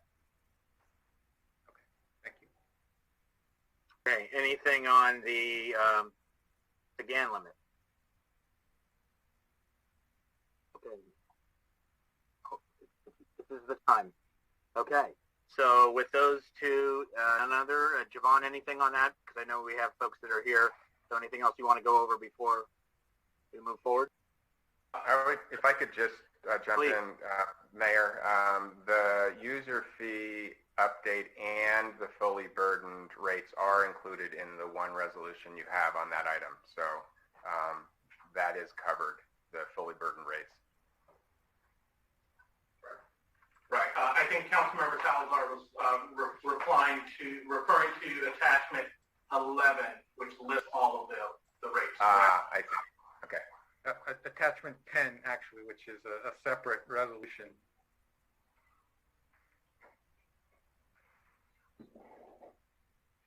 Right. That resolution includes the approval of both the fully burdened rates and the new user fees. Well, we have a resolution in attachment 8 for user fees, and we have a resolution in attachment 10 for staff rates. Yeah. Right. Let me clarify that. Attachment 8 is the cost recovery policy, and attachment 10 is both the hourly rates and the user fees. So the City Council is actually taking two actions with respect to the user fees. You're setting your cost recovery policy, which is that policy that we talked about of the percent recovery on certain fee types. And then in addition to that, you are adopting the specific hourly rates and user fees in the master fee schedule. Does that answer the question? Yeah, and it was a clarification because we listed 3 resolutions. We have 4 resolutions, so I just wanted to make sure that we addressed all 4 since we were discussing whether or not we would take them all at once or individually. So I wanted to make sure that we didn't miss one because they are separated in the packet.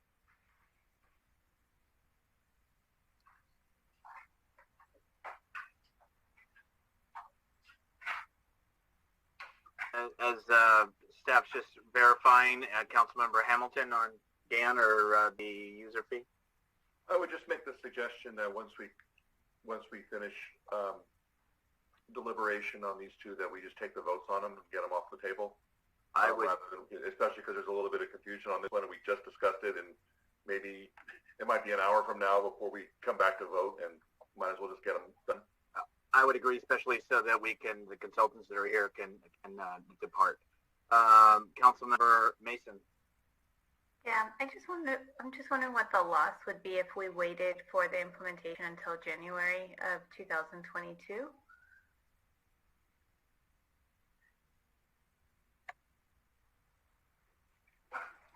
Councilmember, I can't say that we have the information to answer that question. When we met with council at our last study session on the user fees, we talked about a September 1 implementation date, and so the proposed budget was adopted with the September 1 implementation date in mind, and we did not carve out the analysis for what it would be if we delayed that implementation until January. It's worth noting that there are a number of projects that are in the pipeline that may pay fees between September 1 and January 1, and so it would certainly have a financial implication. Can't at this moment say exactly what that would be. Okay, I just know my thoughts are just for, individuals who may have done projects during COVID because maybe they weren't working or, families that have been economically impacted, to really try to give people a break this year as much as possible. So if that is something that that would be, well, I guess we don't have an analysis either way. So if it's something that council would consider to have a start date of January of 2022. And I do appreciate the work that's been done to lower some of the fees. Thank you. Yeah, I think they've been lowered as well as they've been staggered out over a period of time up to 4 years, and we've met on this a couple times. So this would be halting it, having it go back for analysis, having it come back at a later date potentially. So are there any, city manager, was there any more clarification to the 3 resolutions versus 4, or are we okay? I went back to the agenda. There are 4 resolutions. On the agenda, there are 3 bullets, however. The final bullet says cost recovery policy, which is a separate resolution, and updating the user fee schedule, which is a separate resolution. And so instead of calling it out as 4 individual bullets, the agenda calls it out as 3 bullets, but that last item includes 2. That last bullet includes 2 resolutions. So I know that was confusing. It is captured sufficiently on the agenda, and certainly within the staff report, all 4 resolutions are attached. And so those are related to the master fee schedule. There are 2 resolutions that the city council would like to take action on those. Let me just get to Okay. numbers. Vice Mayor Medina. Yes, thank you, Mayor Medina. This is a lot, and I did want to acknowledge Councilwoman Mason's comments. And I think I'm okay with proceeding tonight because those, as noted, those fees that are the most out of scale, that are so far away from what the actual charges are, we accommodated those increases by breaking it up over 4 years, and our revenues don't match up our expenditures. So I think we've done our part to do our best to minimize the effect of these rate increases, but they're also so necessary. So I'm fine with moving forward. I appreciate the work that has been done to make this easier for most people. And I'll be quiet now because I'm going to see if anybody else wants to have any comments, and then we'll go from there to make some motions here. Thank you. Yes, and I appreciate that. I'm going to say what I had said earlier. I appreciate the comment, but we've met on this, and we are still subsidizing certain classes and activities. So it's not making us whole. It's just trying to get us back to where we need to be and we should be in some cases. There are items we're going to, let's first take the approval of the GAN limit for 21-22. That is a resolution. Do I have any action by council? Mayor? Councilmember Hamilton. I'd like to propose we adopt the resolution approving city appropriations GAN limit for fiscal year 2021-2022. Thank you. Is there a second? The motion, Hamilton, seconded by Salazar. Roll call, please. Councilmember Hamilton? Aye. Councilmember Mason? Aye. Councilmember Salazar? Aye. Vice Mayor Marty Medina? Aye. Mayor Rico Medina? Aye. Next item. I apologize, City Clerk. Item passes 5-0. Next item is the cost recovery policy and updated user fee schedule. Any action by council? Through the mayor, I think we heard though. I think these are two, right? So we have to vote cost recovery policy separately from user fee.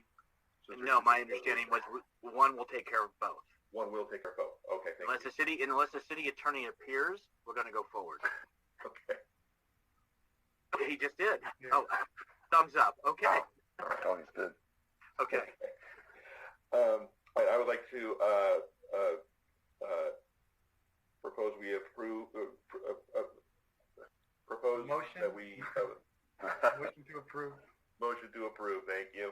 The cost recovery policy and updated user fee schedule for fiscal year 2021-2022. Thank you. I'll second that one. Motion by Hamilton, seconded by Medina. Roll call, please. Councilmember Hamilton? Aye. Councilmember Mason? Aye.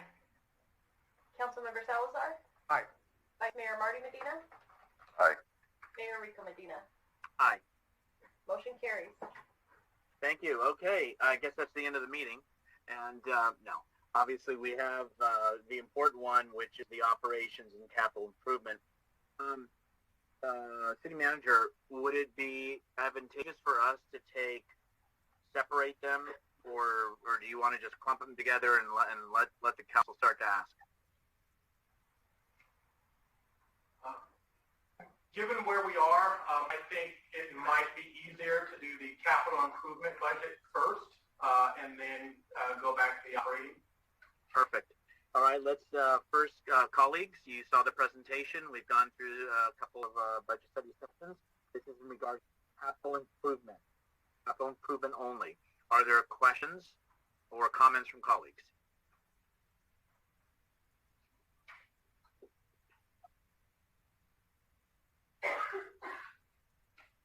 Aside from that, I don't see any hands from my colleagues. So I'm going to take that as there are no questions nor concerns as to the city manager, city staff's recommended capital improvement budget.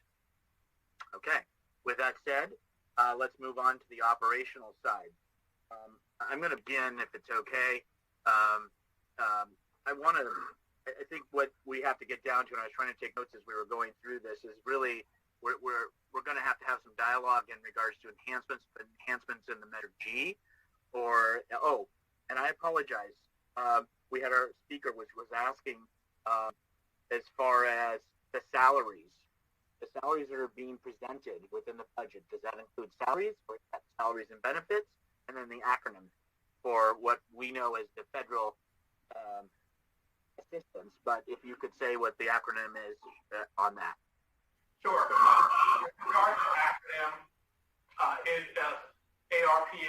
ARPA.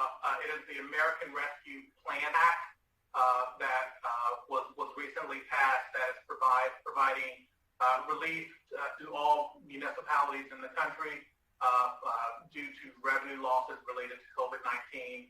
It's allocated based on population, and so our allocation amount is $10.24 million. That money is due to be submitted to the city or remitted to the city, mind you, in July of next fiscal year, so just a month or a few days from now.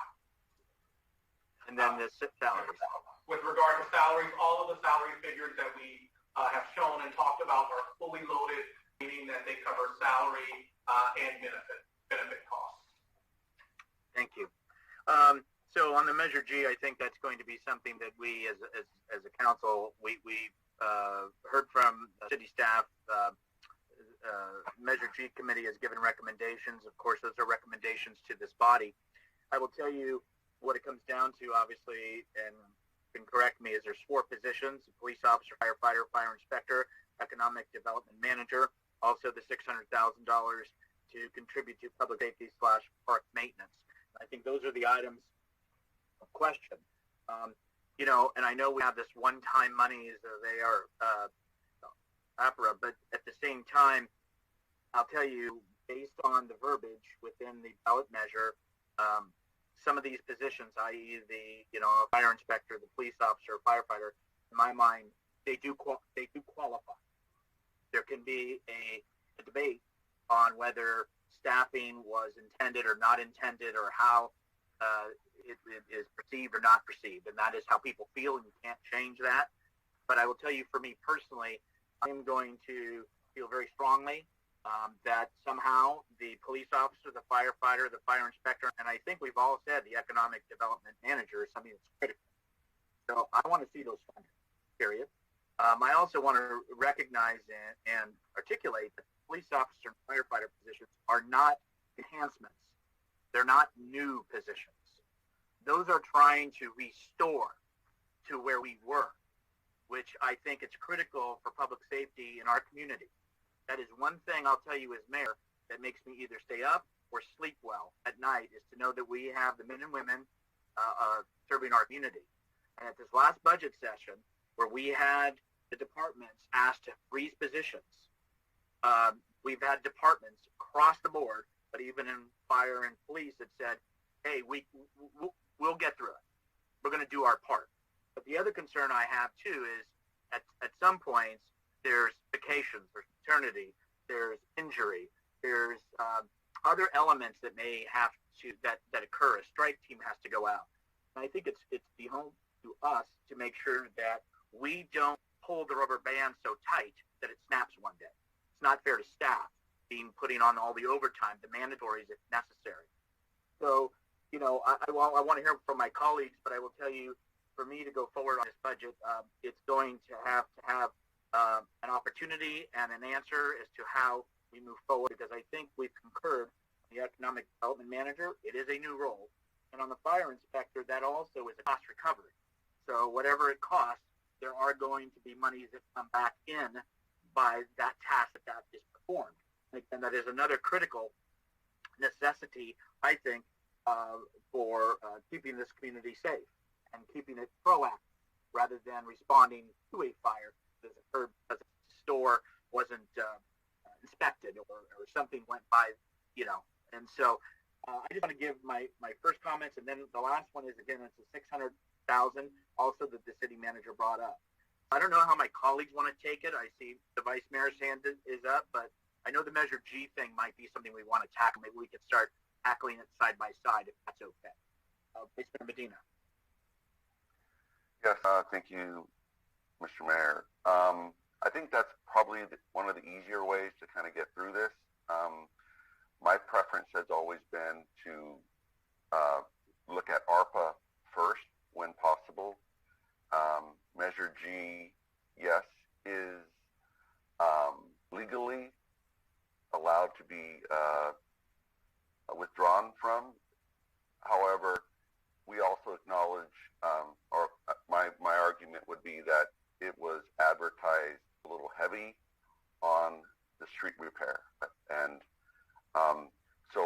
we could go ahead and maybe make that decision on where the funding should be from, and then go to each of the individual positions, whether or not we agree on having those.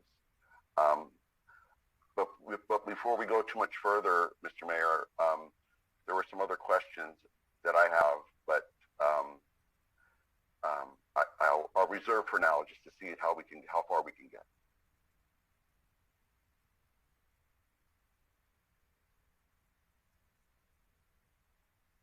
You're on mute, sir. I probably sounded the best I've sounded in a long time. I don't know if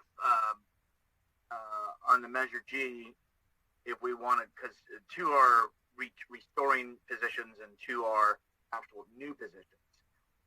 But I'm hearing that maybe we take that and make a decision. Councilmember Salazar? I just, I wanted to opine as well. Mayor Medina, you've always been a strong advocate of public safety. Since I've known you, you've always defended those positions, and they're definitely critical. Public safety right now eats up the lion's share of our general fund. It's huge, and I'm not doubting that the positions are necessary. But it is interesting to note that not only do most members of the public that have opined on this, as well as the majority of the members of the committee we appointed, felt that funding salaries was not in the spirit of what was sold. And to the letter of the law, you're absolutely right. That's exactly the way it was spelled out, and we said that would be an appropriate use of it. But I haven't heard anyone come forward and say, yeah, fund salaries with it. Most of the opinions I'm hearing are to the opposite. So I don't think that's a decision we should take lightly, and I think those opinions need to be respected. Agreed. They need to be funded. If you take it out of A or B, but that they need to be funded is my bottom line. Councilmember Hamilton. Yeah, actually, right there at the end there, you said exactly what I was going to say. I don't think there's any debate that these positions need to be funded. It's just a matter of where, and I'll echo the Vice Mayor and Councilmember Salazar's opinions that I would be fine with that, with funding these through ARPA instead of through Measure G, and especially in light of the staggered way that we'll do it, and eventually transfer them to slowly transfer them to the general fund over time. Councilmember Mason. Yeah, I think this year is quite critical for Measure G and the public's faith in this council and how we spend those funds. Last year, there was obviously the COVID emergency that was unanticipated, but I did listen into most of the Measure G committee meeting. I'd actually like to watch the entire meeting, but we just got the link today, and I've been working all day. But there was substantial discussion around this, and one of the areas that we have all committed to is stronger governance, and I think it behooves us to listen to what the advisory committee suggested and recommended, which was pretty adamantly against salaries, especially since last year the funds were not utilized for street repair. And so I would just say that I would not support using Measure G funds for salaries. I would take a look at ARPA. I still think that what I mentioned before, my stance hasn't really changed around having a deputy community services director. We haven't even broken ground on the RAC yet, and this is the big plan for this position. I'm not saying that we don't need it. I read the memo that was sent to all of us, but I'm saying that I don't think that position is needed more than the economic development manager position right now. And I also think it's important because I've seen kind of misrepresentations in various locations. The city did have an economic development individual, and it was part of the community. It was the planning or community services, and city manager can correct me, but it was part of the title. So at the time there was one, but I think it was just too much for one position. And when that individual left, that title changed from my recollection to what we have now, which is the community services director. And so this council has actually really pushed to try to get an economic development manager, which is why it's on this budget. and I think the entire council has been supportive of this position. And I would say if there's a position that had to be switched out, I would look at the Deputy Community Services Director position. I would also like to really understand where this $194,000 position, and it is not a director level position. It's a deputy director, but it's not the head of a department. And I am curious to know if that's the going salaries for like cities, to oversee the programs that we don't have yet that we will have at some point. Because it does seem a little high. And the other ones, as I mentioned before, I had hoped my position would change on this, but the assistant positions, I think... I'm sorry, Councilor Mason? Yeah. I was hoping that we can go on to Measure G with the 4 positions. Yeah, they're connected because the funds will be available if we switch out some of the ARPA positions. But, I'd hope that we'd hear maybe that there had been a little bit of pivoting or some outside-the-box thinking. We still have a department that has 1 director, 2 deputy directors, and 3 assistants. And what Mayor Medina said is right. We need a police, right? We need a firefighter. We need a fire inspector. And I'm a little just kind of concerned on what this signifies as far as, what we're prioritizing. Can we have them all? If we can have them all, that would be wonderful. But we have a lot of needs, and I really feel that this year our vote around how we spend the Measure G funds is critical, especially given the results we just received from the stormwater. So I'll save my other comment for later. Thank you. Thanks. So what I'm hearing from my colleagues, and please correct me, on the 4 positions, police officer, firefighter, fire inspector, economic development manager, not to use Measure G, but the ARPA. Is that accurate? I see 1 thumbs up, 2 thumbs up, a nod, 3 thumbs up, and a nod. And so there's a 5-0 that we all concur on. It's not a vote, but just the consensus that it's 5-0, and I appreciate that. I think those are important, and we've talked about them, so thank you. The city manager, there was also the $600,000 public safety park maintenance, which I think you went to Measure G. They were not in support of that. That is something you're still bringing forward to us. Is that correct? Yes, Mayor, it is, and let me just get to that slide.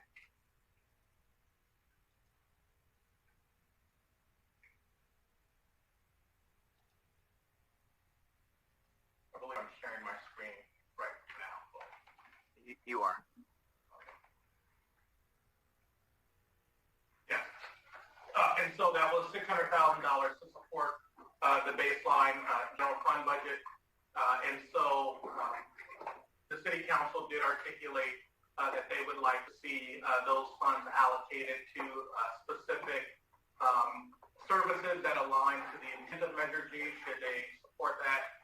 And we did provide those sample allocations, which is funding baseline budget, not enhancements or restoring positions that were reduced, 2 baseline police officers, 2 baseline firefighters for a total of $600,000, or getting the $600,000 in another way, but 1 police officer, 2 firefighters, 1 parks maintenance worker, and $50,000 of parks maintenance operating supplies, again, all baseline.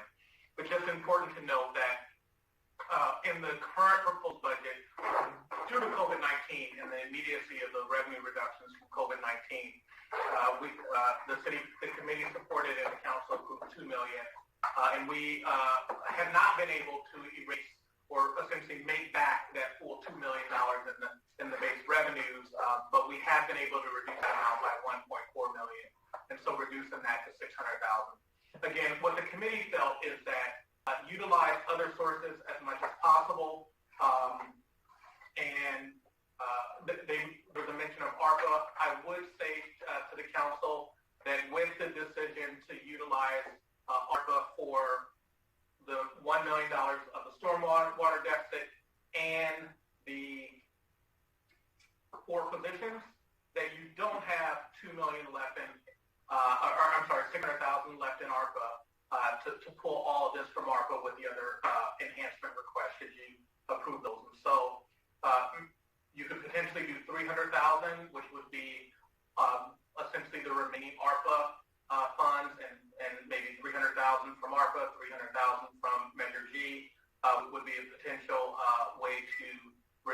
amount from Measure G, but utilize ARPA. And so I would proffer that as an alternative to what's in the proposed budget. Okay, yeah, that was the 4 positions were $517,000. So you've heard the city manager with a couple of options. Thoughts, colleagues, Vice Mayor? Yes, thank you. And the slide that City Manager Grogan showed, that was a lot of work to get it from $2 million down to $600,000. I guess this is where it's going to get really interesting. So the ARPA funding is available, only $300,000 only $300,000 currently is available. So I'm now using the spreadsheet that staff sent to us today that shows the Measure G funding in the middle part of the page. Is that available, City Manager Grogan? It kind of makes it a little easier to kind of bounce around if we could put that up, if available. And my question comes down to this then. If we don't have enough ARPA funding to do everything, then I'm looking at what we could remove out of the ARPA funding table. And that looks like that would be $300,000. And I'm not convinced. I do appreciate the Deputy Community Services Director write-up, but that's $194,000 that I can't support at this time. So I would need to come up, or the council could get my support if we were able to find $106,000.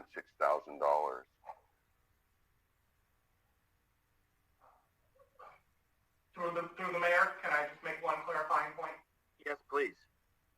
So if I can go to that table, because it's important to note that the funding for the deputy director position that was included in the proposed budget, there are some offsets. The 194 was a fully loaded cost. Only 91,000 is in the proposed budget for the current year, and so it's not the full 194. Just wanted to make that clarification. That's appreciated. And City Manager Grogan, do you have this position request, or is that the best table to use that you're using there, so that it's we could all follow as I think we're going to be bounced back and forth? Yeah, I think this table would be the best because it has the proposed allocations and the ARPA funding. What's not here right now are the 4 positions that council is moving from Measure G to ARPA. But if we're talking about the proposed ARPA fundings, I think this is the best table to talk from. Okay. That'll conclude my comments for now as we wait to hear from our other colleagues. Thank you.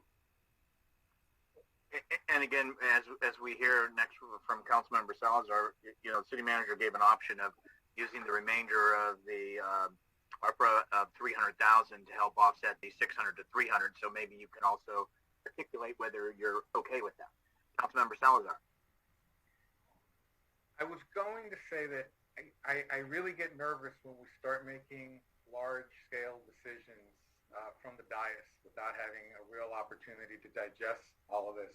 Councilmember Mason brought up some good questions about which positions really are priorities and which ones align with our strategic goals. And staff has provided us with an option to approve of the CIP and continue this discussion. And given the results that we saw earlier this afternoon from the stormwater ballot and given those requirements, I would really like to come back and see all of the enhancements fully reflecting all of those commitments, including an ongoing support for stormwater now that it won't be funded through property tax.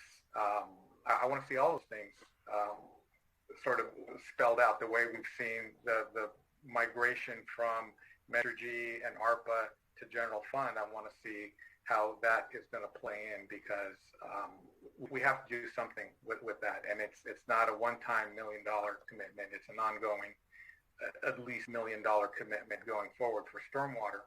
And I think that's a reality that we we didn't have when we started these discussions, but it's definitely a reality now. And so I'd like to see how all of these changes, including input from the Measure G committee, the new liability we have from stormwater, all of those things play together over the next several years, not just for current budget. Thank you very much, Councilmember. Councilmember Hamilton. So I agree with Councilmember Salazar. It would be good to be able to see all the changes that we've discussed and be able to look at it in an organized way, because we're moving around a lot of money here, and really, as Council Member Salazar said, understanding how we're going to continue to fund the stormwater problem is important. I don't know how far we can push it off because we need to approve a budget, though. So, and for the stormwater, we're going to need to do we said in the previous session tonight that we're going to organize a study session for that. Regarding the Deputy Community Development Director position, I'm in agreement with the Vice Mayor and Councilmember Mason that that's not something that I think we should fund in this year, just given all of our other challenges. I would be supportive of looking at it for the next fiscal year, but for this year, I wouldn't be supportive of that.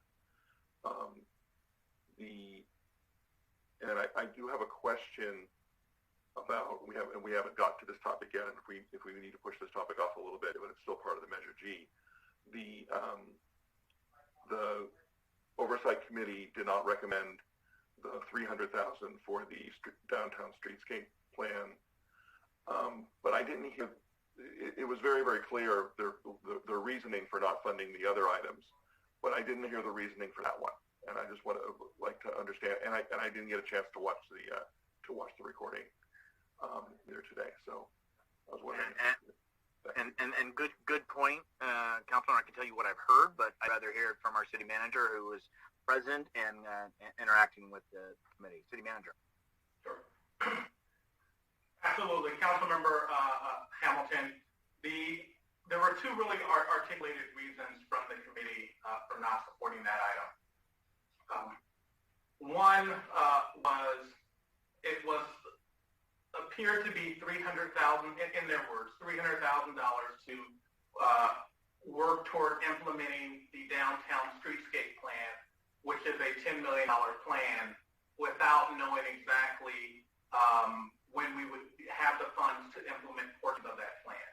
We did articulate that it was to develop a block-by-block schematic of installation of trees and as well as other landscapes, but without a understanding on exactly when and how that would be funded, they were not supportive of using Measure G funds, thinking that it would be studying for the sake of studying.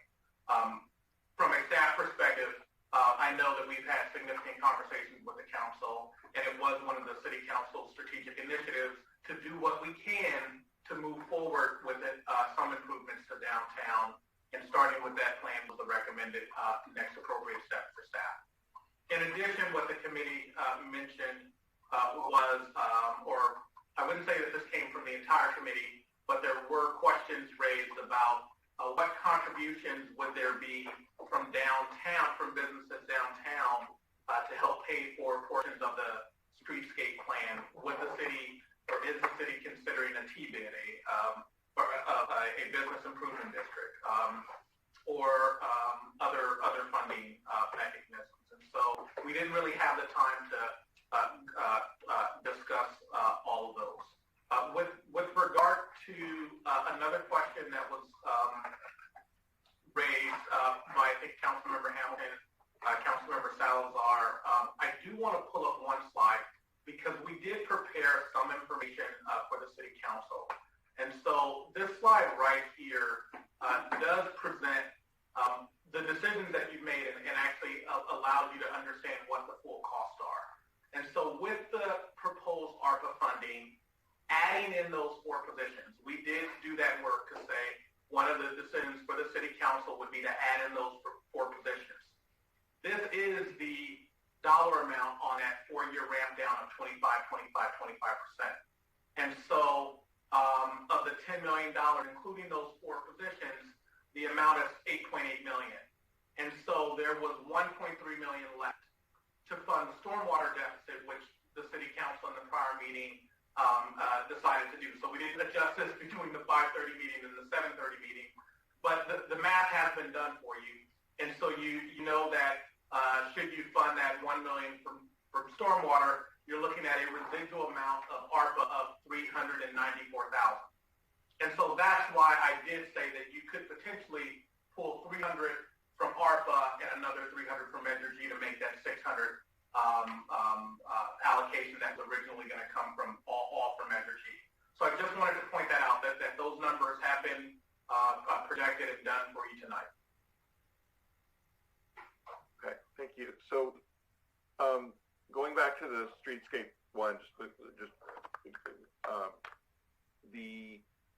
thank you for providing those the details of their discussion. I've been very, very clear on my position on this since joining the council that that we need to start making improvements downtown and not wait for full funding, and I sound like a broken record, but waiting for money to fix downtown has been the policy here for decades, and we need to show our residents and our merchants that we are committed to making changes downtown. So while I appreciate the Oversight Committee's hard work, I disagree with their recommendation on that line item, and I think that $300,000 should come from Measure G. Regarding the other positions, the $600,000, I could be talked into splitting it 300 each between ARPA and Measure G. While I completely understand the Oversight Committee's reluctance to use Measure G for salaries, and I, in a perfect world, I absolutely share that policy myself. The failure of the stormwater really, changes the game for us here, and I don't think that we, I do think that we need to end the year with the 1.5 in general fund reserve as per the recommendation, and so we shouldn't be pulling that from the general fund, and I think I would be supportive of having that $600,000 be half funded by Measure G and half funded by ARPA.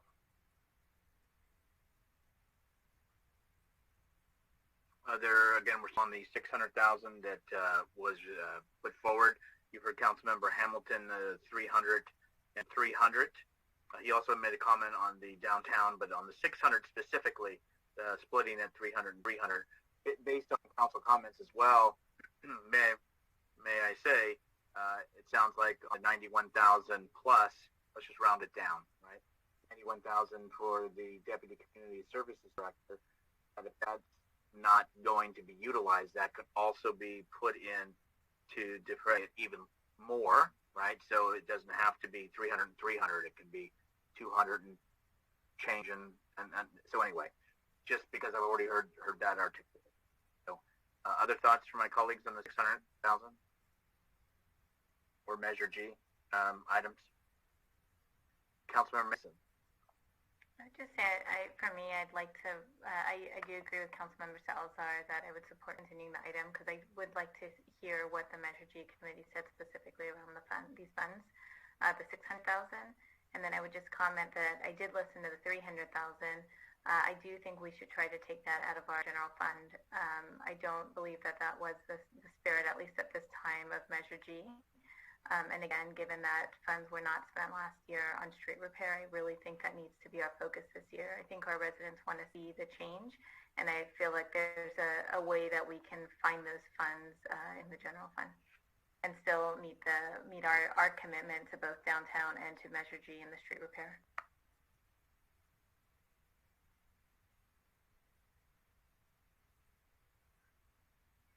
Vice Mayor. Yeah, how did you know? Thank you. Yeah, it seems like having staff do a little more calculation would be fine. I think I'm prepared to go forward with a few things here. But since, well, let me just state the obvious.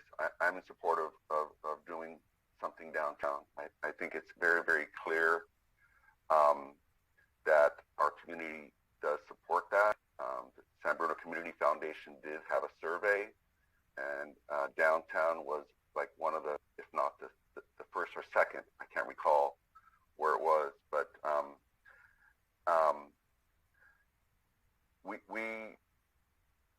our community wants a nicer downtown, and we need to plan. And this is exactly what we talked about, and maybe the Oversight Committee wasn't aware of the depth of the conversations that we had over it. So going back and having another talk about it, we do have to approve a budget. I'm open to hearing how our city manager proposes to go forward with this. However, I'm also open to spending the money with the Measure G money for that piece. Again, looking at ARPA first, we haven't gone through all the positions yet, Mr. Mayor. I asked staff a few questions about a number of the items. The public works and parks maintenance workers. I'm in support of the idea of bringing people back in order to do more, but I'm interested in knowing specifically what more is going to get done. I also brought up my concern about the medians, and it is my understanding that these additional workers have so much to do that they probably will not get to maintain the medians, but that's something that I think is also important. So how about I stop now? I do have some questions in general about all of this basis of this budget. Doesn't include any increased costs in pensions. Doesn't include any increased cost in healthcare coverage. The question is, it's currently set at 0, but we know it's going to go up. Do we have an estimate of what it's going to go up? The worst thing that a council can do is bring on new staff and then not be able to pay for it. And then you're going to have to lay people off. Well, we have a contract currently that we're not allowed to lay people off. So we need to make sure that I believe this council should be fully aware of all those things as best as we can. And we're pressed up against time now. So I'm looking forward to hearing how our city manager proposes to move forward. Thank you. So let's start to leave the Measure G per se. I think we've articulated on the 4 positions. The last one was 600,000. There is still 300 from. There still is 300, like Tom said, to split it. But also there was a concern on the 300 for downtown, whether that should come out G or not. Also, we have other positions that, depending if they're funded or not, that may add. It doesn't have to be equal and equal. But let's start to open the dialogue, since there's much more to the budget as well, as Vice Mayor said. And City Manager, if you could direct us to what would be best so we could start, taking this in Mr. Mayor, strategic order. One quick clarification, please. Yep. The ARPA money available is $394,000, based on the slide the city manager provided. So. That is true. I'm sorry, Mr. Mayor, that is true. Yes, please. I think I've heard a majority of the city council say that they are not in favor of funding the deputy director position at that time, and so we can add another $91,000 to to that available number. And so we'll give you the total on that in just one second. In response to Councilmember Medina's comments, I'd like to sort of have those discussions, and I know staff is here ready to provide answers. It is my recommendation that if possible, we would end tonight with a adopted operating and capital budget. I would say that with regard to the allocations from Measure G for the Downtown Streetscape Program, we did commit to return to the Measure G committee and have additional discussions. And so the City Council could really make a decision tonight to fund that from, as we talked about, the General Fund Capital Reserve, or you could direct staff to just continue to have additional conversations with the committee, and you could make that decision later. In addition, I want to say just overall that we won't be able to solve the stormwater challenge before we have to adopt a budget. And so I know that we have to have those discussions, and we are certainly committed to having them. But we're not going to be able to identify a path forward before we have to adopt a budget by July 1. And so if we can address some of the other questions, maybe we can get there. I do want to share a screen really quick because Councilmember Medina mentioned, do we know what the additional pension and healthcare costs, and is that factored in the budget? So the answer to that is absolutely. I guess sort of in the interest of time while you were asking the question, Councilmember Medina, I did pull up our PowerPoint slide from June 1st that had a total of 159 slides.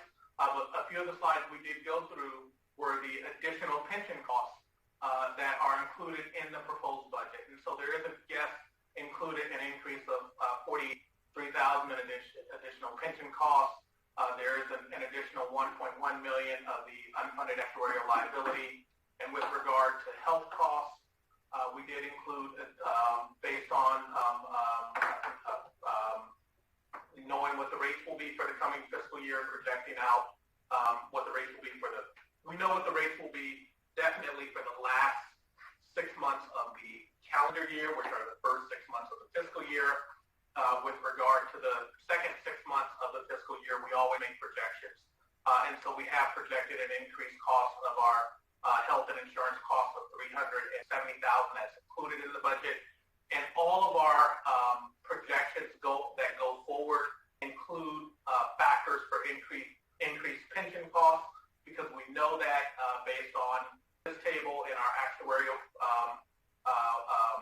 projections, as well as assumptions for increase in healthcare costs. So I would just say that yes, those costs were factored in, included in the proposed budget, and included in all of the projections. With regard to the question on what additional work will be done with the restoration of the parks maintenance worker positions, we do have Director Ann Matola that is ready to provide council with an answer to that question. So through the mayor, I'll direct it to Director Matola. Please. Good evening, council members. Ann Matola, Community Services Director. So what we didn't have time to do since the last time we met, and Councilmember Vice Mayor Medina asked about kind of a study on this. We certainly didn't have the time in 2 weeks to do a study. But what we do know in the field, I think I spoke a little bit about how we tend to be always running behind. And I think this is no secret. This is something which council has reacted to. So why add another person if we know we're not going to catch up on like seeing some real marked improvement? And it always comes to median strips. So what I will say is that when you have another person added to the career, what it does is kind of those perfunctory tasks that they do every day in every one of the parks, they go quicker. So 40 staff hours would probably free another 40 hours of one of our more senior staff that can hit some of the more technical aspects which always tend to get pushed behind. So what are some of those things? If you go into the park, you'll see some of our infrastructure pieces, which may be in disrepair, a lot of bleachers and benches. So we could probably be more on top of that. irrigation, particularly during the sports season when the fields are in high use. We want to be immediately responsive to irrigation, and a lot of times when we take our crews off for doing that regular daily maintenance, we get behind on that, but because we want to make sure our users are served. So I can't give you a precise measurement, but just by the pace of the work that currently our park staff is experiencing right now, it would really alleviate and give us the ability to be a little bit more responsive, a little bit more, I wouldn't say proactive, but certainly responsive as those things come up for our users. And the other thing I'll say is, we are not like public safety, right? If one of our people are on sick vacation, it's not a safety issue for the community. We don't have constant staffing requirements or anything of that nature. But what it does do is it makes it, particularly this time of year, as we're seeing as people do put time in for vacations and whatnot, where, again, we really are stretched thin, and just having that one more person to rotate in should just help us keep us from our parks falling into disrepair. And so I think that's really an important part of this ask and this request. I think what the city is seeing is certain things are kind of falling in disrepair. So we're going to keep falling a little bit behind until we staff up. And I think part of what we do need to do is to do some type of an evaluation, a study similar to what many communities do to make sure the park staffing is adequate for the type of space that we maintain. Parks are different than open space, are different than median strips, different than fields, and there are all different standards for care for those different types of aspects. So we can do that for you, but the immediate problem of us following is that we are kind of falling behind, and we're hoping to fall less behind. So hopefully that helps a little bit explain the environment that we're working in and how the position will help. Mr. Mayor? Please. Yeah, and before I get too far ahead with myself here, thank you, City Manager Grogan, for the slides that showed those increases. That was helpful. It clearly slipped my mind, but thank you for providing those. So I understand how more bodies help out.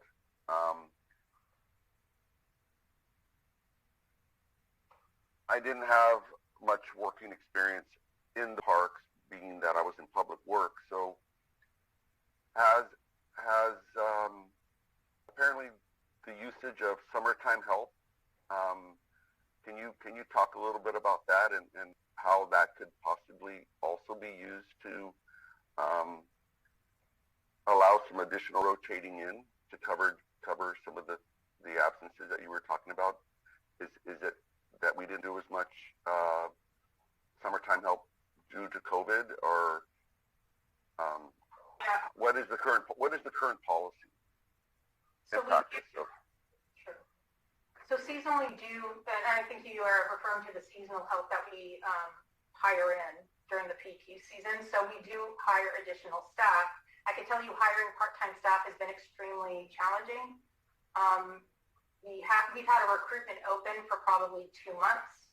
I think we are just close to hiring our second person to help. Because of PERS rules, they are limited on the hours that they can work weekly, so it does take several of them to kind of rotate on a weekly basis. So we can use them. They are actually, just right now in this environment, for some reason, they're very challenging to recruit. But we are actually looking at that resource as well to try to resolve this problem.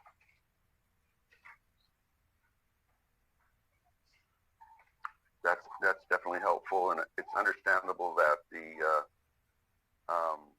labor market right now is really stressed. In today's budget, on page B4, there's a small item about the need for overtime. Overtime is something that's typically rarely used, and do we have an overtime policy? I can only base my experience when I was in public works, and we rarely ever had overtime unless it was paid for by a project. So I was wondering if you can kind of comment on the usage of overtime So there's always and the need for it?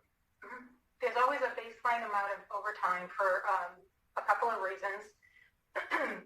One of them has to do with the on-call of our trade team. So when there are certain winds, we have to put people on standby. Sometimes they're called in, sometimes not, but that will incur overtime. So that takes a chunk of it. What we did was we intentionally added some overtime in there we took a look at certain programs, certain aspects of parks that need to be rehabilitated. There are a couple of projects which aren't capital projects, but which a crew of staff could probably take care of. And one of them is a college drive maintenance strip project. And so we wanted to put some overtime in there because this is not the normal, if you're looking at the rotation that we're trying not to get behind on, we looked at things that were outside of that and valued what the overtime would be in order to address staff. And then also what happens is so in the summer, when we do hire our seasonal staff, they typically will fortify and take on the weekend shifts, and we kind of alternate shifts. During the off-season, we still have to have staff come in and check the facilities on the weekends. They usually come in, it could be 2 or 3 hours a day, no more than that, and so that's also part of the overtime budget. And that's been there consistently.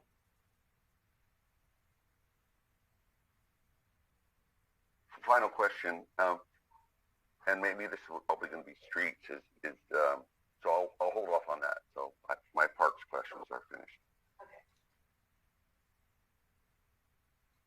I mean, maybe it is good if we take it by department. I'm just trying to figure a way so we kind of keep succinct going through. Since we have the director on screen, what have you, is there anything within recreation, parks, senior services, library, other than what the Vice Mayor has asked? Okay. Other questions from my colleagues on the budget?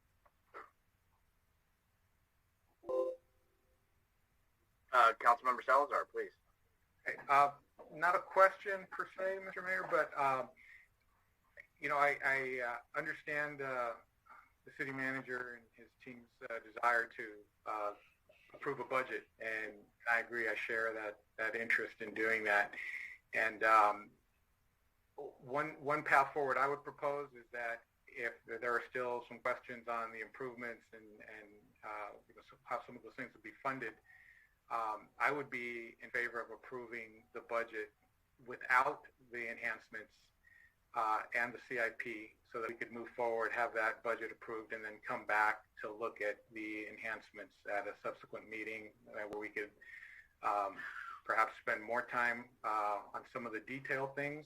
I still have, I think I stated this before, that I have a lot of faith in the city manager and his team in terms of how they want to allocate the resources and where they want to prioritize things. So I'm less concerned about getting into the weeds on those things as I am about how we're going to pay for these things and how they look over the next several years. I really like what staff and the city manager did in presenting us that forecast where we see how the funds transition from one to the other, and I really would like to see these other priorities included in that forecast, so that I truly understand where we make a transition from one-time funds and how we start burdening the general fund with those same commitments over time, and how it all balances out, because right now I'm very nervous about how those things look over the long run. Councilmember, just so I'm clear, because I think you said not the capital, but you're saying yes on the capital, allow that to go forward, no on the enhancements. No enhancements. The general day-to-day operations, yes, your suggestions. When it comes to the monies that would be used from the federal government from COVID, are you saying for those to go forward at the $517,000? Yes, and I would definitely be in favor of using the recovery money for the backfill positions, not the enhancements right at this time, but definitely for the backfill. Okay, appreciate that. Thank you for allowing me to get clarification. If I'm doing my math on that 600K, which that's not what we're talking about right now. I think you'd be about needing another 114, 115,000 in order to get to the 600. The city manager. Yes, if you will, we have prepared a new slide that will articulate where we are should the city council decide not to fund the deputy director position. I just want to walk the city council through it really quickly, and so it provides, I think, clarity to exactly what you were saying, Mayor Medina. So what we've done for this summary is that we have taken out that deputy director position that was here, and not just the proposed year, which is what the figures we were calculating were based on, but all of the subsequent years. And so what that does is that it reduces the total position funding number, and it provides enough funds to cover that entire transfer from the general fund. Because again, we're not funding that deputy director position in the out years. And so with the 112 from in-business grants, the 750 in the CIP budget, funding the $1 million in stormwater, transferring in $6 million in Measure G, and the position funding as proposed, adding in the 4 positions from Measure G, it provides a total usage of $10.046 million. And so I just wanted to provide that information to the city council. We were able to update this slide based on the information and the decisions that you have made tonight.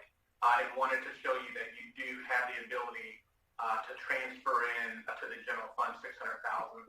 And again, we would tie those to baseline general fund expenditures. Thank you very much for you and staff doing that slide. Appreciate that.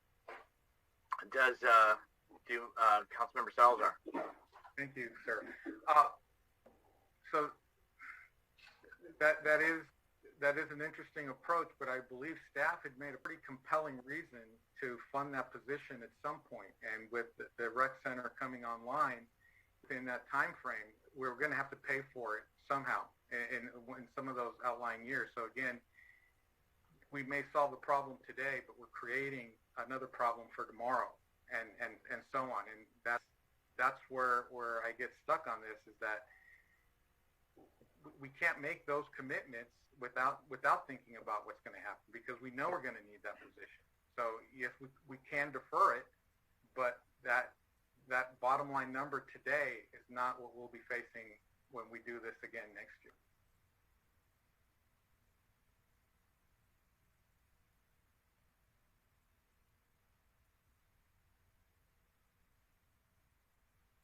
You're muted, Mr. Mayor, if you're trying to speak. I was listening to myself. That's 2 times. Councilmember Mason, sorry. Yeah, I think I would just suggest that the conversation around the position, not, however we move forward tonight, but that it not end tonight, that we actually continue to communicate with the city manager on a path forward, because I think we'll agree that a position, whether it be that position or something similar that's going to be handling the programs, is needed. I did want to ask, the slide that was just shown a moment ago, it had the other 2 positions on the bottom, the police officer, firefighter, and fire inspector. Are those, I just wanted to make sure, those also would, under that slide, they would not be Measure G funds? Or where would they come from, I guess, is really the question.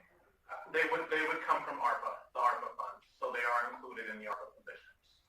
So it includes the 4 positions that were proposed to be funded by Measure G: the economic development manager, police officer, firefighter, and fire inspector. And so that the costs for those are included in this line item that you see here. Okay, thank you. Vice Mayor Medina. Thank you, Mr. Mayor. So that's great, quick work there, City Manager Grogan. But clearly, at some point, the Deputy Community Services Director is going to be needed to step in there. So I know we only approve 1-year budgets. We're going to have difficulty, it seems like, quite often in dealing with budgets. But I'll leave it at that, and I'm sure City Manager Grogan's going to be able to do something clever with those projections.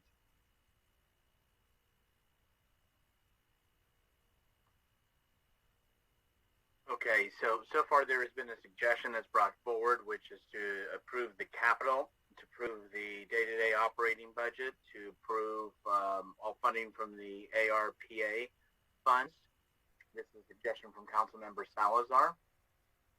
On the $600,000, I think Councilmember Salazar brought up, like, okay, but that doesn't take care of tomorrow, right? Getting the 600 out of the transfer, but staff's doing the math. So his suggestion also was to bring back the enhancement positions for more detail and further discussion. What is the desire of the colleagues or other suggestions?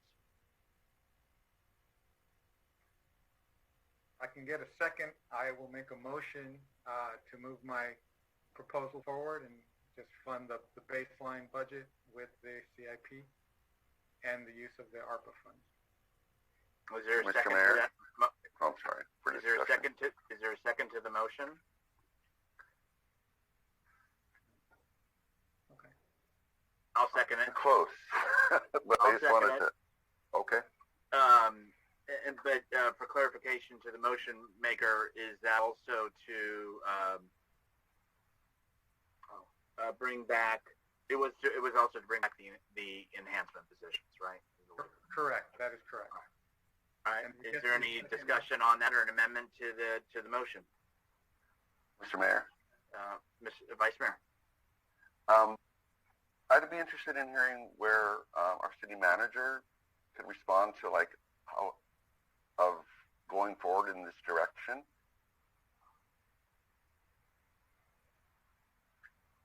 Sure. So through the mayor, please. I want to clarify the city council's intent because we do need to approve a budget before July 1. A continuing resolution does continue to fund the government, but it does not include the enhancements nor other baseline items that were not in the prior year's budget. One option, if the city council did land with not acting tonight, would be to schedule a meeting prior to July 1. And so there is a Tuesday the 29th or any other day that the city council could make to have additional discussions on the budget. Another option would be to simply approve the budget as proposed by Councilmember Salazar, but not have those discussions prior to July 1. And if the council would like to discuss that, I do think it's worth having significant conversations around that. And I do see challenges with that, given positions that we are anticipating hiring, and in particular, with regard to our public safety positions, where people are set to go through the academy, or we have lateral applicants that are already sort of in the process waiting on if this is approved. You know, if council says don't hire them, we won't hire them. But if we were sort of inclined to hire them, it would be nice not to lose candidates that we know have already approached and have begun the process. You know, it is my recommendation that if the city council can adopt the budget tonight, we would adopt the budget and, of course, continue to have conversations around long-term financial challenges that certainly are not going away. 110% recognize and thank the city council for articulating that some level of additional deputy or other positional support is needed in the community services department. Absolutely, if we are not approving that position in this current budget year, we would certainly continue to look for permanent funding for that position, and knowing that it would not be ARPA, but we would need to at a later date identify permanent ongoing funding. Just for clarification, and council member, unless I misunderstood, and city manager, maybe I'm misunderstanding. I think the council member had said to approve the CIP, to approve the day-to-day operational budget, to approve anything from the ARPA, which I believe is public safety personnel, so that would take care of that. So I see that goes forward. That's a done deal. What would only thing would be coming back is the enhancements of positions that are outside of that. And correct me, Councilmember Salazar. No, that's exactly right. Mr. Mayor, there are no enhancements outside of the ARPA positions. And so let me sort of go back. Thank you. Because what I heard you articulate, but I'm sorry I didn't think was the point, was to approve these positions and the capital budget and the other operating budget. That's what I heard articulated, and I think that would be fine because we're approving an adopted budget. But what I thought I heard Councilmember Salazar articulating was not to approve the enhancements, which would be these positions. It's also worth noting that these, when we say enhancements, we are, while we've been talking around the ARPA enhancements, there are other enhancement positions that are not ARPA enhancements. Some are general fund, and some are actually funded by other revenue sources. For example, the contract officers from YouTube are part of the enhancement package, but there's not a funding request tied to those, and they don't show up in this portrait because they are not funded by ARPA.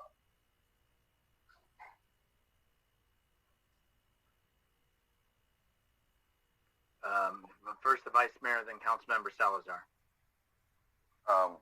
Yes, thank you, Mr. Mayor. This is still on the question. I'm gonna let Councilman Salazar go ahead and go forward. Just stating that I'm pretty close, and I think being the hour, it's 9:41. It's not that late, and we've worked way harder on these budgets. That I don't have much objections to anything else. I think we're really close, but I'll be quiet. I mean, if the majority of the council wants to move forward and approve this, I'll withdraw my motion, and whoever wants to make it a different motion can definitely go forward. I still do not think that what we've been presented tonight adequately represents what we came into this expecting. There's still a lot of questions in my mind. I've heard other council members state questions about where the priorities should be. I saw a slide in there somewhere that said that there were some public safety positions that were just being backfilled, that they were not enhancements.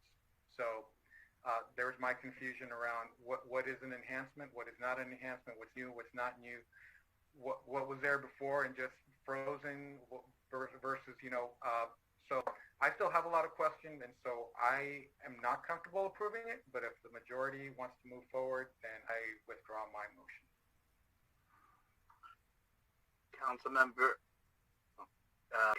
Hamilton, you haven't had an opportunity.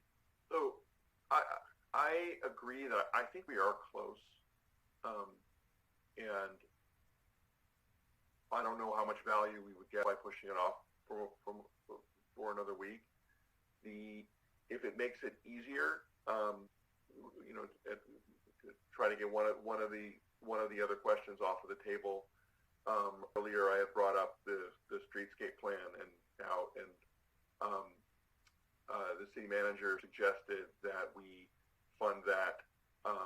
That in the adopted budget, we fund that through the general fund, capital reserve, and one-time initiatives fund, but that there would be additional discussions with the Measure G Oversight Committee, and possibly be able to get it back on there, and I would be fine with that. If that helps. That's how I understood it too, Councilmember Hamilton. They didn't see the exact plan, and so had that opportunity, that may have changed their view. And so I would concur with what you just said. Vice Mayor Medina. Sorry, Mr. Mayor, that was a previous hand up. I didn't lower it, so I'm pretty good.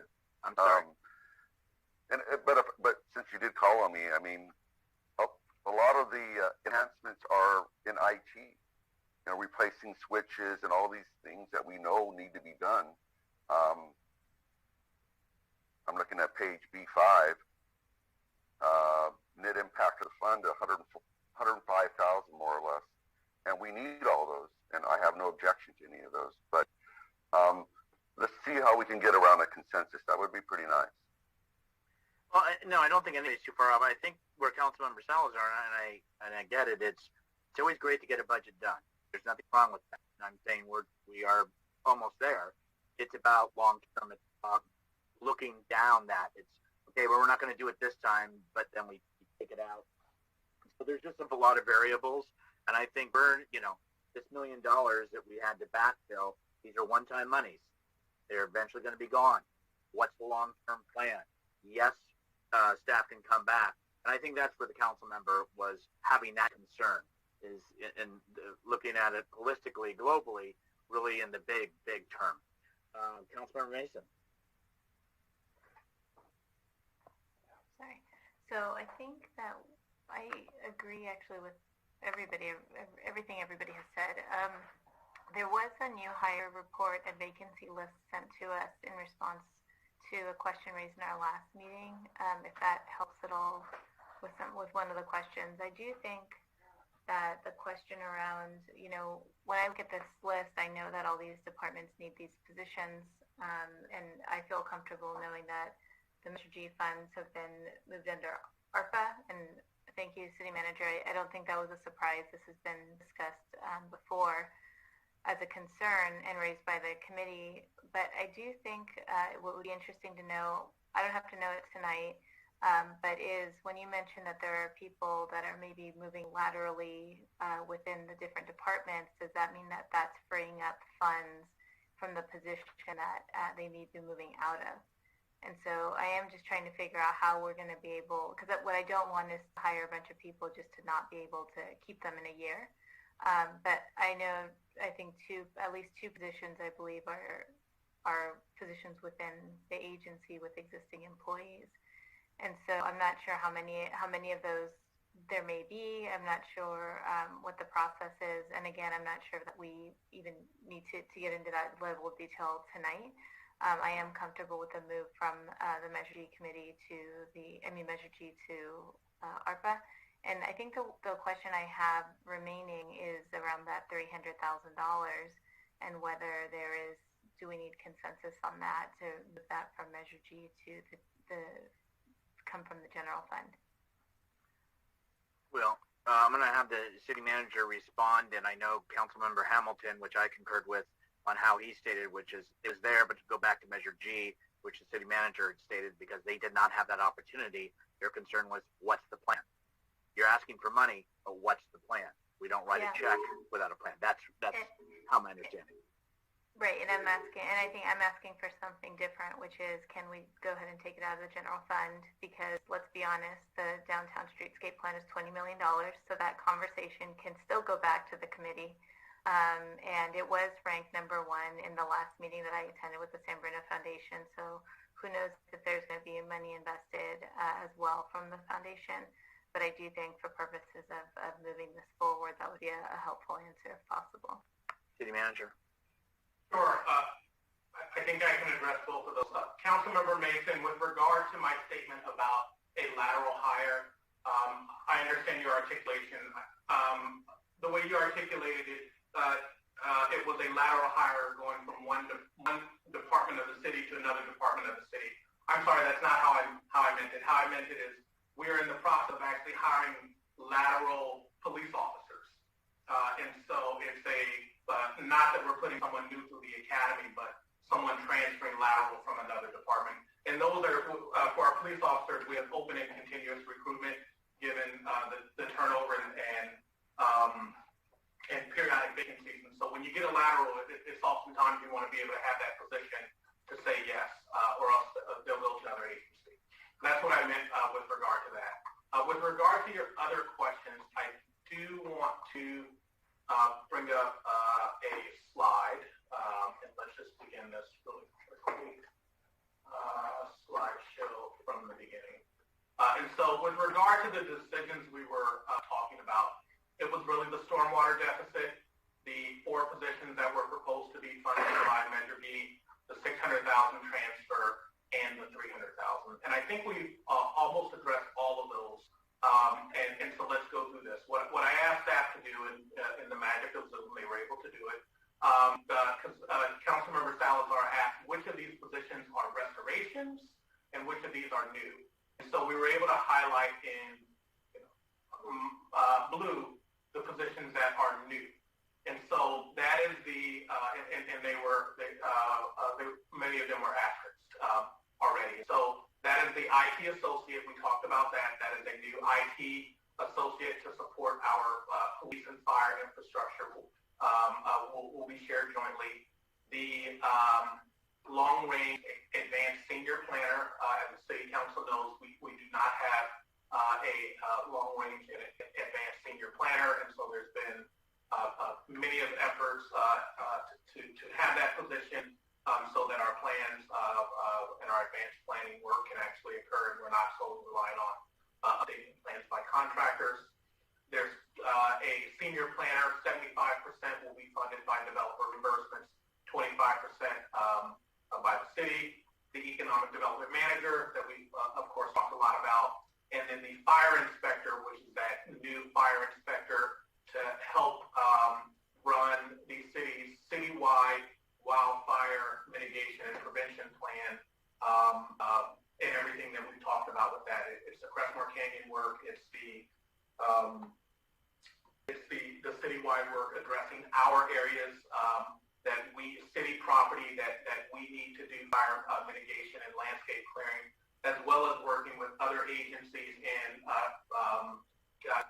Caltrans, for example, like we recently did on the project to clear significant eucalyptus trees along 280. So those are the 5 that are new. The others are all restorations from positions that were eliminated from the budget due to COVID-19. And the proposal is to use the Federal Recovery Act funds, or Rescue Act funds, as they were intended to help cities like ours gradually recover from COVID-19. And the financial projections that we have is building in the 25% of the cost to the general fund. So by 25-26, the general fund is fully supporting those costs. And so this is again that summary sheet of ARPA with the decisions that council has made tonight, which is utilizing $1 million to cover the stormwater deficit. You haven't made the decision, but we talked about utilizing the transfer into the general fund that will be tied to specific positions of $600,000, and then those position requests that we just saw. Again, the longer trajectory of these using just under $10 million, leaving an allocated ARPA balance of $193,000. Lastly, there was the item of where and or how do we fund the $300,000 for the downtown streetscape.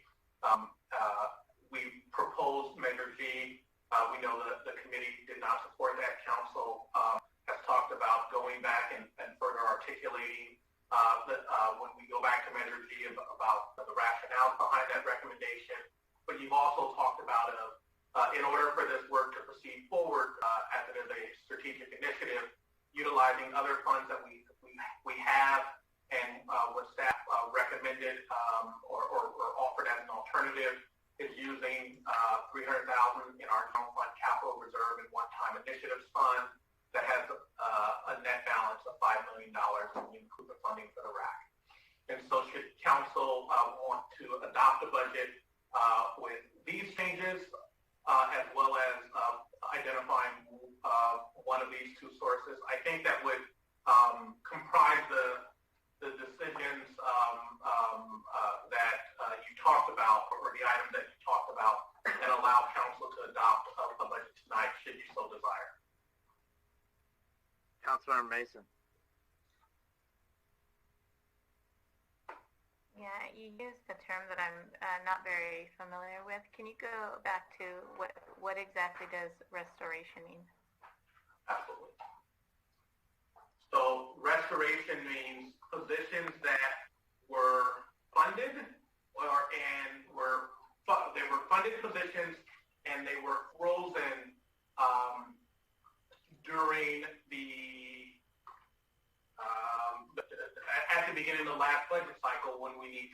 needed to cut $8.2 million from the budget. And so these positions were funded positions. If I remember correctly, though, for example, police officer is a position that has been vacant for some time. And I'll just get to my point. I want to just be really very transparent that last year they weren't in the budget, right? And without having another graph of 1 year, 2 years, however long they've been vacant, we wouldn't know on the spot. But for purposes of making the decision, these are positions we don't have this year. And when we look at the, let me see what the total projected cost is. Let's say we're looking at the annual totals. That's what we're responsible for a year from now. So whether the position was vacant last year or the year before that, it just makes me feel like it was not part of the budget. And so we should be planning for next year to fund this amount, whether it's a restored position or it's a brand new position. Regardless, it's the total amount of money is something we're going to have to fund next year. That is true, but if I can, let me clarify. By restored, what I mean is the position was funded in the 1920 budget. It was a funded position in the 1920 budget. Now, when we got to the point of we needed to freeze positions, that position may have been vacant. It was a funded position.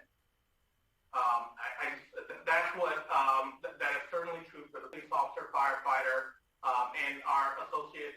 This is our traffic engineer. Our traffic engineer was a budgeted funded position. That position was the incumbent left to go to another agency. But when we adopted the budget, it was a funded position, but it was vacant. And so we froze it at that time. And so while there was not a person occupying it, it was a funded position. It just so happened that the person left during that fiscal year. And so you're absolutely right. Should we restore positions, we would have to fund them in subsequent years. And the proposal is to fund 75 from ARPA, 50, 25 along the next couple of years, and have the general fund pick up 25%. And the only caveat as I look at this list that I want to clarify is the senior building inspector. That should actually be blue here because that's an on-demand position. And the executive assistant was again, as we talked about, a funded position. It was just funded as a public information officer, but it was a funded position. Okay. So the public information officer was a funded and approved position by the council last year? Last year in the 1920, yes. Pre-COVID-19, yes. Frozen, like the police officer, the traffic engineer, the firefighter, the public works maintenance worker, yes, frozen in the current budget year 2021. And that's what we did because we were faced with immediate reduction due to COVID-19 and no help from the federal government. We froze vacant positions in order to not help employees. So I'm just going to dig a little bit deeper because I just don't remember that. I don't remember that position approved. So when you say it was frozen, did it come to us as a fully budgeted position with the intent to hire last year in the last budget cycle? In the 1920 budget cycle, it's not the current year, but the prior year, it was a funded position. And as we talked about earlier, the PIO position in the city manager's office was a funded position. And I had full authority to hire that position. I did not do that, but it was a funded position. Yes. So I think, so you're talking about, okay, 19. So I would not know, I wasn't here, but for 20, I do remember this being, nice speaking about this. Okay. So I just want to make sure that, this is, this is a team that's been created. And I think as you're building the team, we all have a responsibility to ensure that there's longevity to what we're creating and what we're approving. So if the city manager has confidence that there's going to be funds to continue to pay for these positions after the ARPA money is due, and that's the commitment that's being made now, bit, because I know I think we all have seen our streets. We've all had complaints from residents about a number of these positions that are needed. But I would just ask that in the future we have a significant amount of clarity around these positions. I think it's been very difficult to dig and really understand where these positions came from, how they're being how they're being prioritized, and then within the priority categories within the departments is which positions are truly new. And if a position's been vacant for a few years, that really is kind of a new position because we hadn't budgeted it in the past. So I just think it would be nicer to have a little more clarity around these positions. I'm going to have a couple comments. First, I don't think it's fair to any city manager to say he or she can guarantee the future. You know, nobody could have guaranteed that we were going to get a COVID and do what we did. So the city manager and his team at this point are putting together what they believe based on the economy, based on the rebound, based on how the city is doing.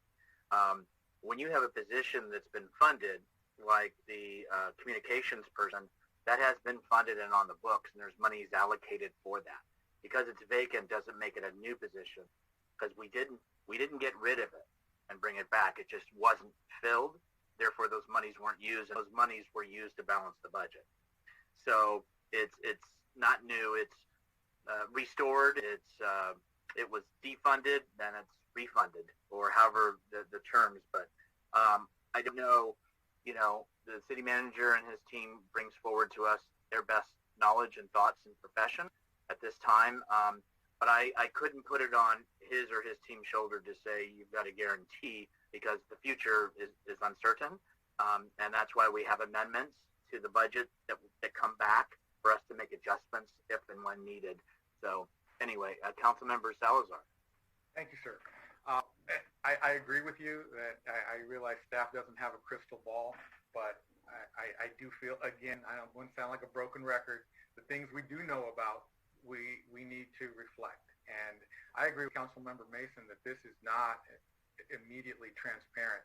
And in prior budget years, whenever we talk about enhancements, those are additions to our budget. And perhaps 1920 it had the positions, but if 2021 didn't, then they were gone. So if we didn't have a placeholder for them, if we didn't account for them and then have a surplus because we didn't have to pay for them, then they're gone. And then they truly are enhancements. So I think that just causes a lot of confusion.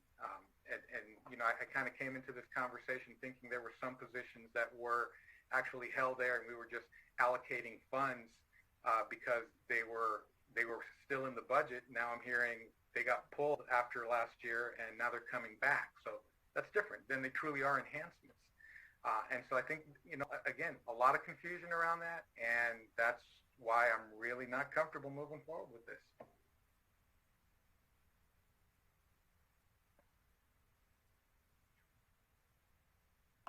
Folks, any other thoughts? I mean, I think everybody said we're good on a lot of stuff. I know, just I'll put my 2 cents on the 300,000 that would become from reserves. You know, is that the best thing to automatically say we're going to take it out of reserves? We need to keep a balance of reserves. Do we allow the city manager to go back to Measure G when there's more time? Then there was a very short window, so I can understand that. I hear what council members are saying as far as the, let's say, definitions. Is it enhancement? Is it not? Is it restore? And how is it quantified? Because obviously we're all not economists. So, city manager, is there something that would assist us in understanding that with more clarity? Please. Yeah. Absolutely. And, you know, I would just say that as Councilmember articulated, Salazar articulated, if they weren't included in the budget, they are enhancements. I agree with that, and that's why we propose them all as enhancements. Both the restored positions and the new positions in the proposed budget that you received are enhancement requests. And they're enhancements because they were not in the current year budget, right? However, the question question was asked, which one of these positions are truly new positions, as in it is not one of those positions that we froze.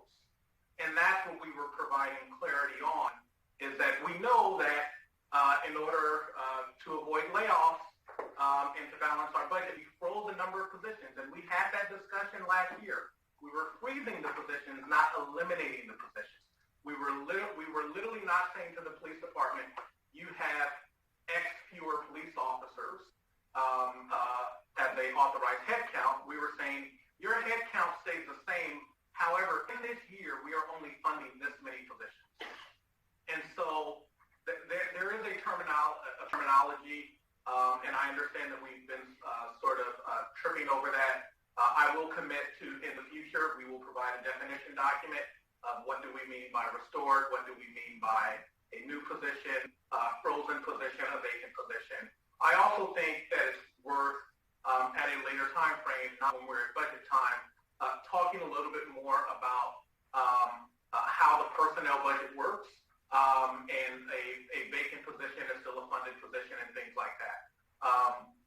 And I will actually say one of the things that will help us is one of the enhancement requests that's in the budget for a new HR management system that will manage all of our personnel, and we can give you those reports in a very systematic and easy way of what's vacant on this date, what's a authorized position, what's a frozen position.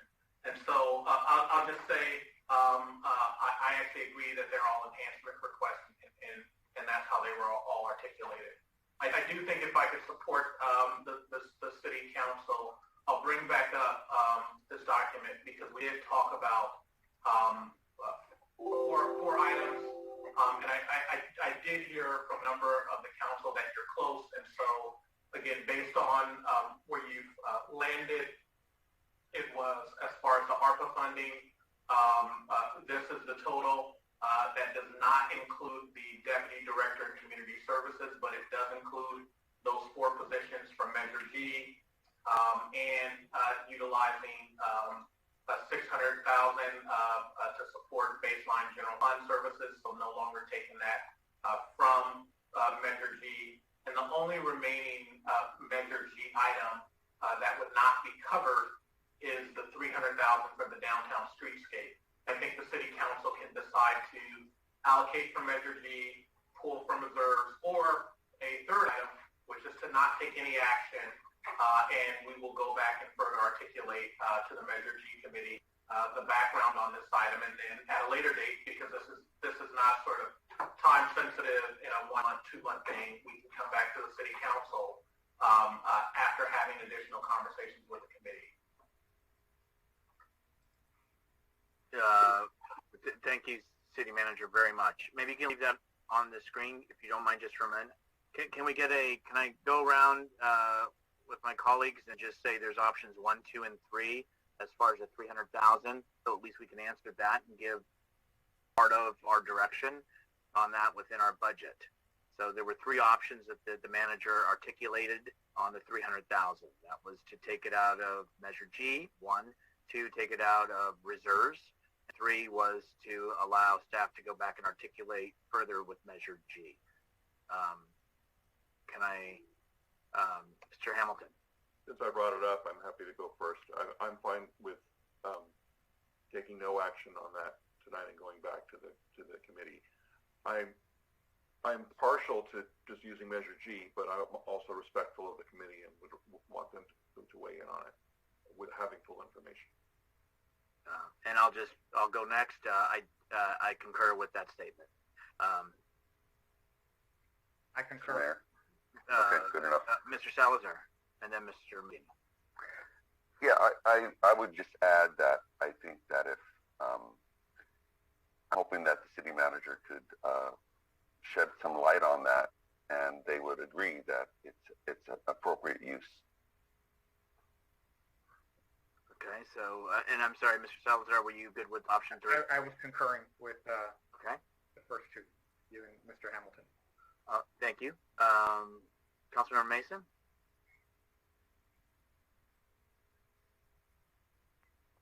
Sorry, I'm actually looking at the ballot language. right now. What's the time difference if we approve the capital reserve, and is that something that would get started any more quickly than going back to the Measure G committee?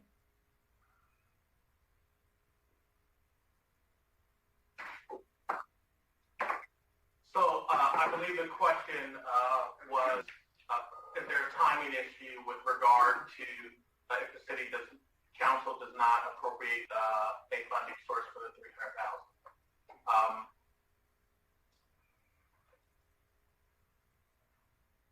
I would say if we come back within the first quarter of the fiscal year, there will not be any significant implication on timing. I will say candidly that with the current staffing in the Community Services Department and the significant projects, that this is a project that falls on the director's plate, with not having additional support for the director and the director really helping to shepherd at this point the Centennial Plaza, the Polsey Park improvements, the strong governance initiative around the Cultural and Arts Committee, as well as the biggest thing that the director is doing, which is partnering with the Public Works Department to ensure that everything related to the RAC goes off without a hitch.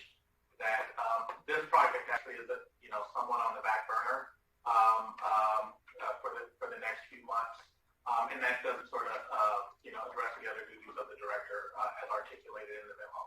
And so whether the $300,000 is allocated tonight or in a few months from now, I don't think that it would have a significant impact on the work that would be done under this initiative.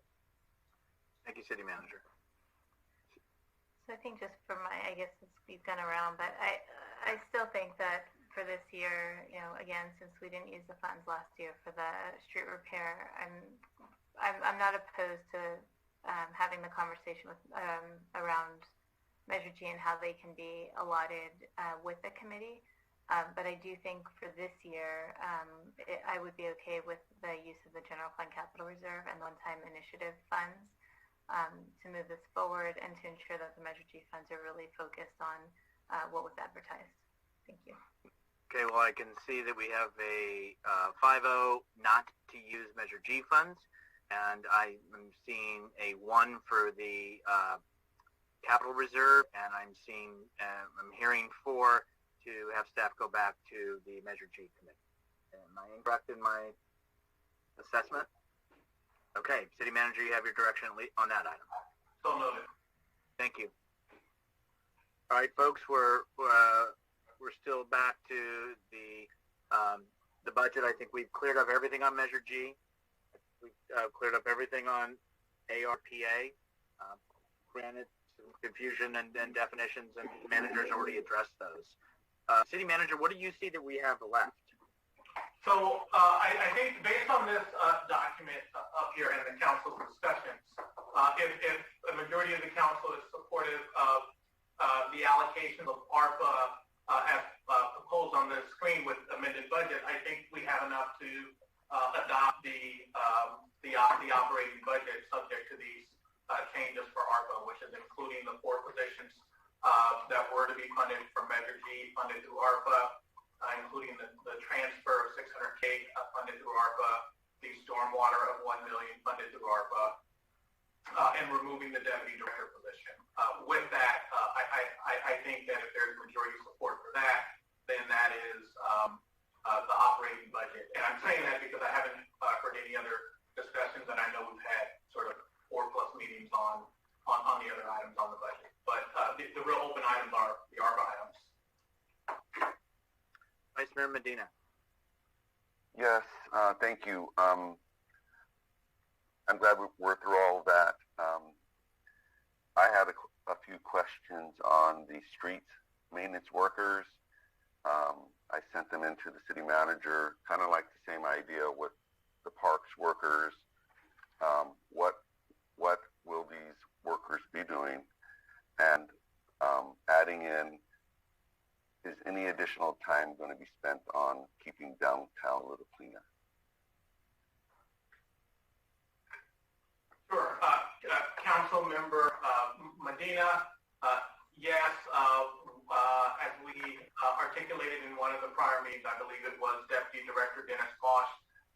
mention that there would be restoration of hours spent downtown for power washing and cleaning up downtown. In addition, the employee would be assigned to streets and help out with execution of our street maintenance responsibilities. I do not see Deputy Director Bosch on, but I do see Interim Director Richie on, and Haywan, if you would like to add any additional information, please feel free.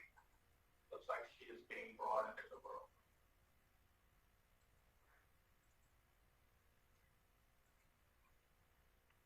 Yes, thank you, City Manager.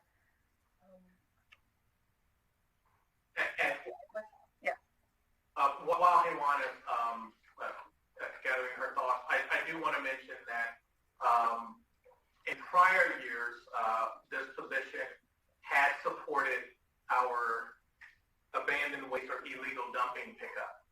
We are going to be launching a pilot program with Recology where they will support abandoned waste and illegal dumping. And so we are not factoring in a portion of the work will for abandoned waste.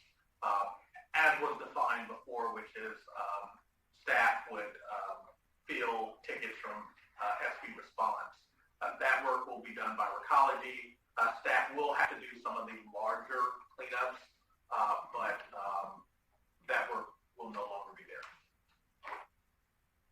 Okay, so the clarification was provided as to what an additional FTE worker could provide. It would restore 4 hours for San Mateo Avenue downtown area. It was reduced to 2, so it was halved.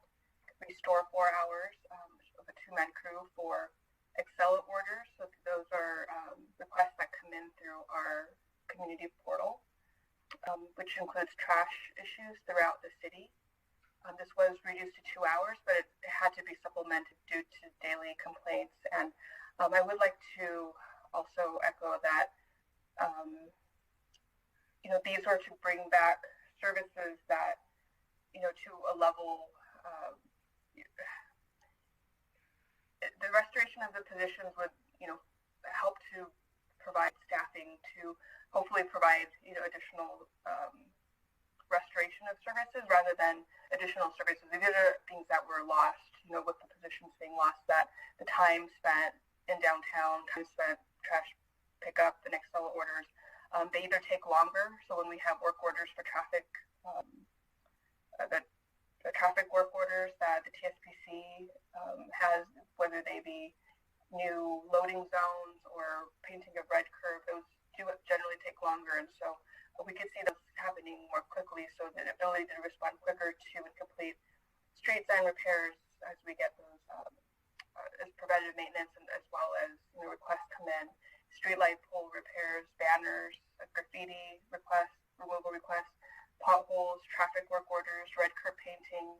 Those need to be maintained once they're installed. The paint does not last forever, and signs, of course, should deteriorate. Traffic markings. So as striping fades, the ability to restore those a little bit more quickly. USA markings. We are required that when we receive USA, we put those underground service alert before someone digs. They need to call and call USA to request those markings so that the person who's digging understands what's below ground. Completing training for new staff members and other requests from the divisions throughout the city. Go ahead, Vice Mayor. Yes, thank you, Director Ritchie. And I know that Dennis is not here currently, but so the downtown work before COVID was a certain level, and then it dropped, and now it's with these 2 additional workers, it's going to be restored to, is that 4 hours a day? It says restore 4 hours, 2-man crew. So I believe that's looking like 8 hours. So for the 2-man crew for 4 hours. Okay, yeah, and that's definitely helpful. I'm satisfied. If that could be provided to us in writing, that would be definitely helpful. It's just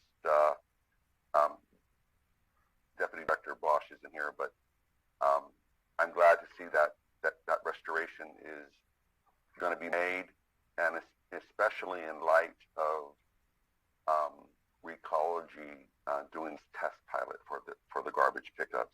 That should free up additional time. So I am satisfied with the answer. Thank you. Are there any other questions from colleagues on the operational portion of the budget? Councilmember Salazar.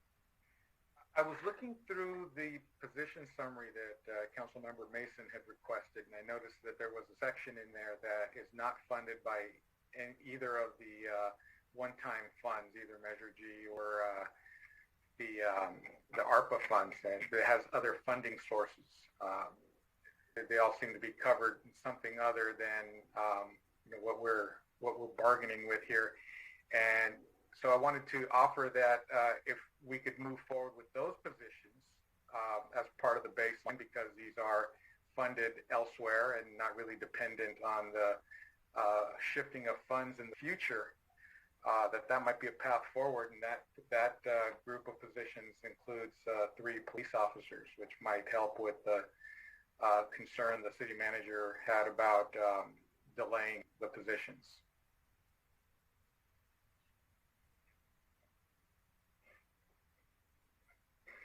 Just an option. Thank you. City manager. Sure. So I can invite the police chief to articulate with regard to the police positions, because I think those 3 positions are the 2 for YouTube and the GIU position.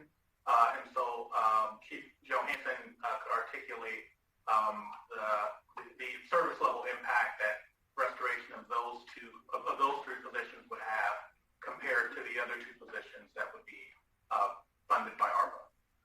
And we do always appreciate hearing from Chief Johansson, and I think this council member wasn't questioning that. He was just saying move that forward. But sir, you're with us, and we'd love to hear from you.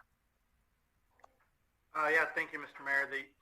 The quick answer to this is that 2 of those positions are the result of a cost recovery agreement that we were able to finally secure with YouTube Google. The nice thing about this position is that it ultimately got articulated as the creation of a 4th beat or service area for the police department rather than specific to the Google YouTube campus, which means that we have 2 fully funded police officers that are then out on the street to respond to all sorts of calls for service, albeit with a focus in that particular area that is sort of fenced in by San Bruno Avenue, Sneak Lane, Cherry, and El Camino Real.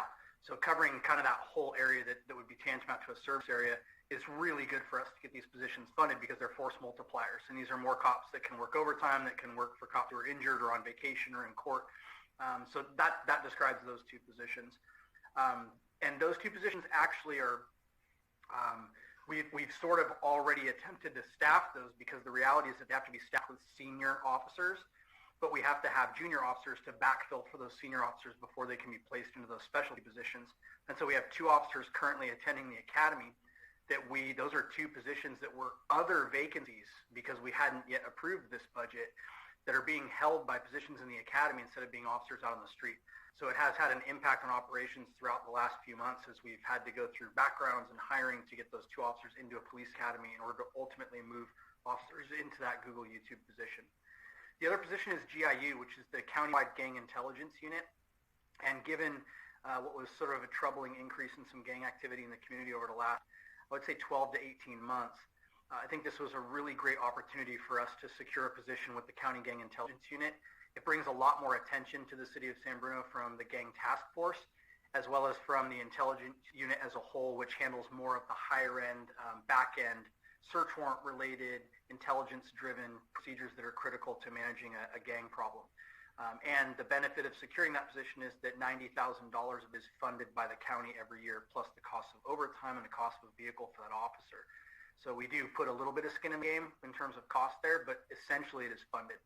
And so hopefully that provides some description of those 3 positions and why they do. I appreciate you, Councilmember Salazar, recognizing kind of the difference between those and the hard decisions you guys are faced with making this evening. Those are all essentially funded. Yeah, great. Sounds like a no-brainer. Thank you.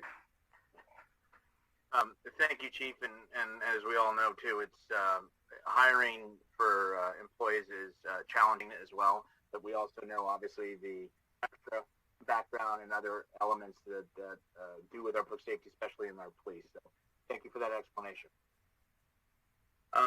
Okay. With that, City Manager, what do you have left that we haven't tackled, or you don't have guidance? Really, for the City Council, I think is sort of one decision, if you will. I think there has been majority support for everything in the budget, with the exception of there hasn't really been a discussion on is there majority support for the ARPA proposal as presented. And if there is a majority support for this, then that is, I think you have majority support to adopt the adopted budget. And so that would be my recommendation to you, mayors, to see if you have majority support for the ARPA proposal, because these are the open items that you've been talking about that you haven't settled on. And if you get that, then I think you have majority support for the operating budget, knowing that we would have subsequent conversations about long-term issues and strategies and stormwater, et cetera. Okay, if you could leave that up. And I'd like to, I guess, if it's a yes, just to say yes. Or if it's a thumbs up, I can take that as well. I can't see all of you, but Mr. Hamilton, thumbs up. We do have a hand up from Mr. Salazar. Yeah, and I did want to make one comment. I do agree with most of what I see on this slide, with the exception that on the stormwater line, we filled a $1 million hole this year, but there's a very obvious gap in subsequent years. And we balanced this budget at the expense of what we were told was a critical position that would be necessary for the success of the new RAC, which is a $50 million crown jewel for the city. So those two things are, to me, are huge gaps in this budget. And so I really can't support moving forward with the rest of this. Okay. Vice Mayor? I'm good. I'm ready to go forward with this. The stormwater is huge, obviously. It's $1 million hole each year.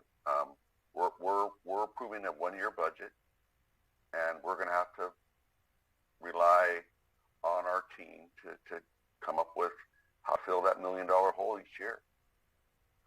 And we'll get there. But I'm ready to support this budget. Councilor Mason?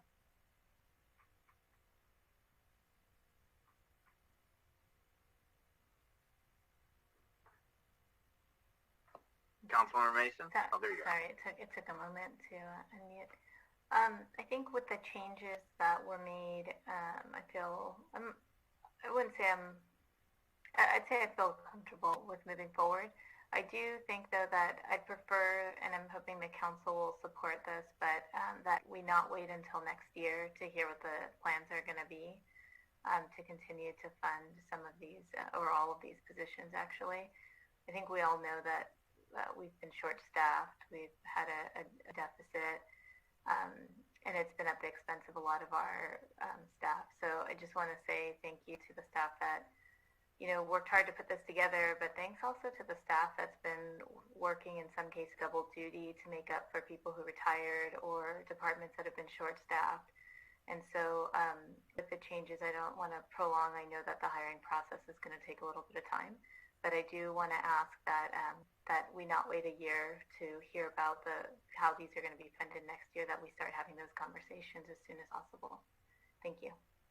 Thank you. And I'm more comfortable with it, and I think that's what Councilmember Salazar's biggest concern is not waiting, and very concerned on the stormwater because it may not be $1 million. There's also other elements that probably have to be done. It could be more than $1 million, potentially. But that's just to keep it afloat, per se. That's not to actually move forward on capital improvement and other elements. So I think that's where the council members, rightfully so, concern is. This staff, as long as I've been part of this city or a former employee, it's been a lean city. I've done a surveys to where you can go back and look at 10 years, and between the first year and that 10th year, there's been no increase in staff in various divisions, or it's decreased. Mark is a great example.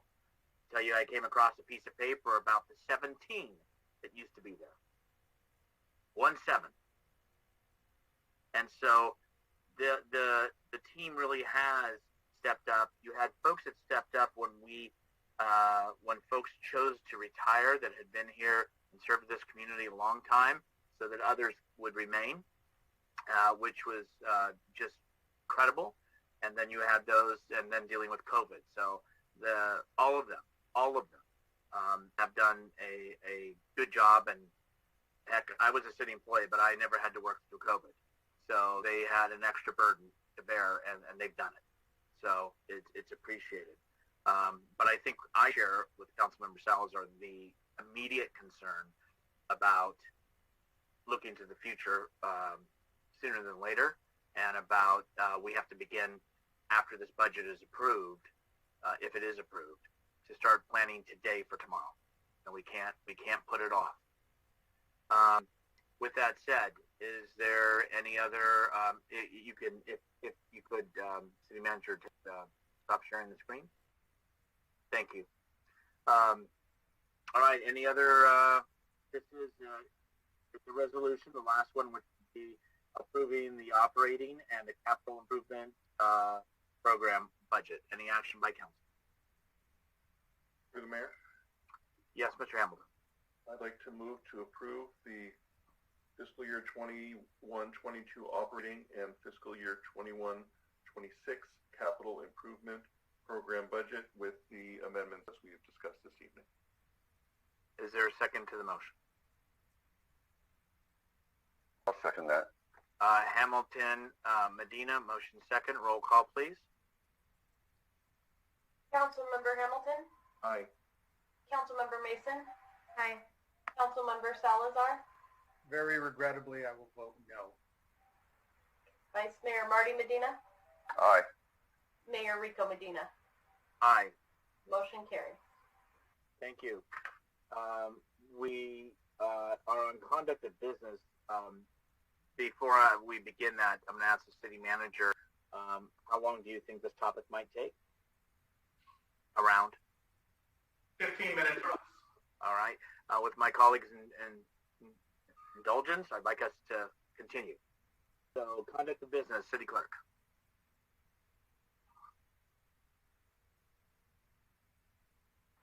Sorry, I was trying to get myself unmuted. No problem. Item 7A, adopt a resolution adopting a list of projects for fiscal year 2021-22 funded by SB1, the Road Repair and Accountability Act of 2017. City Manager. Yes, I would like to invite the Interim Director Haywan Ritchie to provide the presentation. Yes. Thank you, City Manager Grogan. Again, Haywan Ritchie, Interim Public Works Director. Honorable Mayor, City Council members, I would like to share a brief presentation. So, as you are aware, SB1 had passed, also known as RMRA, which stands for, Road Repair Accountability Act of 2017, RMRA, and annually we are required to go to council with our list of projects. So that is the item for you tonight. Oops. The objective is to provide an update on the Payment Measure Program, as well as Senate Bill 1, which is, of course, RMRA, Road Repair Accountability Act of 2017. Agenda, Payment Measure Program, Paving Activity Summary, Senate Bill 1, Prioritization Method, upcoming reconstruction projects, as well as questions and council action. So just briefly, a payment management program is a tool to help make cost-effective decisions. The program, which is called Street Saver, answers four main questions. What does the city own and maintain? It's a database. What condition is that road in? What repairs are needed and when? And how much is required to maintain or improve streets cost effectively? The status of the city current street network consists of about 89 centerline miles, and the current PCI is 61. So within the past 5 years, the pavement management program, this is from the pavement program itself. It provided pavement maintenance, which is the slurry seal would be a prime example of 3 1/4 centerline miles, approximately 600,000 was spent. Rehabilitated, or that's an overlay, like mill and fill or an overlay, about 3 1/2 centerline miles for approximately $4 million. And reconstructed about 0.2 centerline miles, which was done on San Antonio Avenue. About 3 blocks was about approximately $1 million. So as you can see, the cost to provide maintenance on streets that are in good condition, you can cover quite a bit more area for less funding than to provide total street construction. So a bit about Senate Bill 1. Oh, I'm sorry. I do want to mention that as part of the Avenues project that we have been overlaying the streets after the water main replacement, water and sewer main replacement. And so when we factor that additional work that is related to some of those repair projects, the amount of rehabilitation jumps from about 3 1/2 to almost 6 at 5.8. And so I would say about half has been in the east side and half has been about in the west side for the rehabilitation. Reconstruction was solely in the east side of town, and preventive maintenance largely in the western part of town. The Senate Bill 1 is referred to as the Road Repair Accountability Act of 2017, or RMRA. It increased the per gallon fuel excise taxes and vehicle registration fees, provides additional funding towards maintenance and rehabilitation of local roads. To receive funding for an upcoming year requires that list of proposed projects be funded by SB1, be adopted by resolution at a regular public meeting. So this projected estimate for this fiscal year 21-22 is approximately $800,000. To provide a summary of the SB1 prioritization methodology, the city's established method for prioritizing streets are shown here for SB1. That includes existing pavement condition. So for SB1, it was the worst first consideration. Multifamily residential buildings, so more density. Proximity to gathering places, so these may be areas of gatherings such as schools, parks, public uses, long bus routes or transportation, as well as property density. The streets were selected to provide the highest public benefit. Staff met with council and a subcommittee to provide this information. I would like to say that an overall pavement management program should not focus solely on failed streets. I know that SB1 is focusing on the worst first. We need to balance this approach with a preventive maintenance and street rehabilitation program, which the city has. We have an approximately $1 million program for street slurry seal for 21-22, as well as design for the following year street rehabilitation. So we alternate between street slurry seal and overlays. So this SB1 is meant to be funded on those worst streets. So we have other sources of funding in order to provide the preventative maintenance and rehabilitation, and SB1 is for the worst first. So upcoming reconstruction projects, the project for street reconstruction includes a list of streets of Bayshore, Darby, Eastburn, Mills, Montgomery, Parkview, Poplar, and Oxford. Specifically for this year, the two streets are Montgomery and Parkview. These other streets do represent a bit of a backlog on streets that need to be done. We are planning in July to performing the design and working on it aggressively with anticipated construction in the summer of fall of 22. So that concludes my presentation, and I'm available for questions. Thank you very much for the report. Questions from colleagues?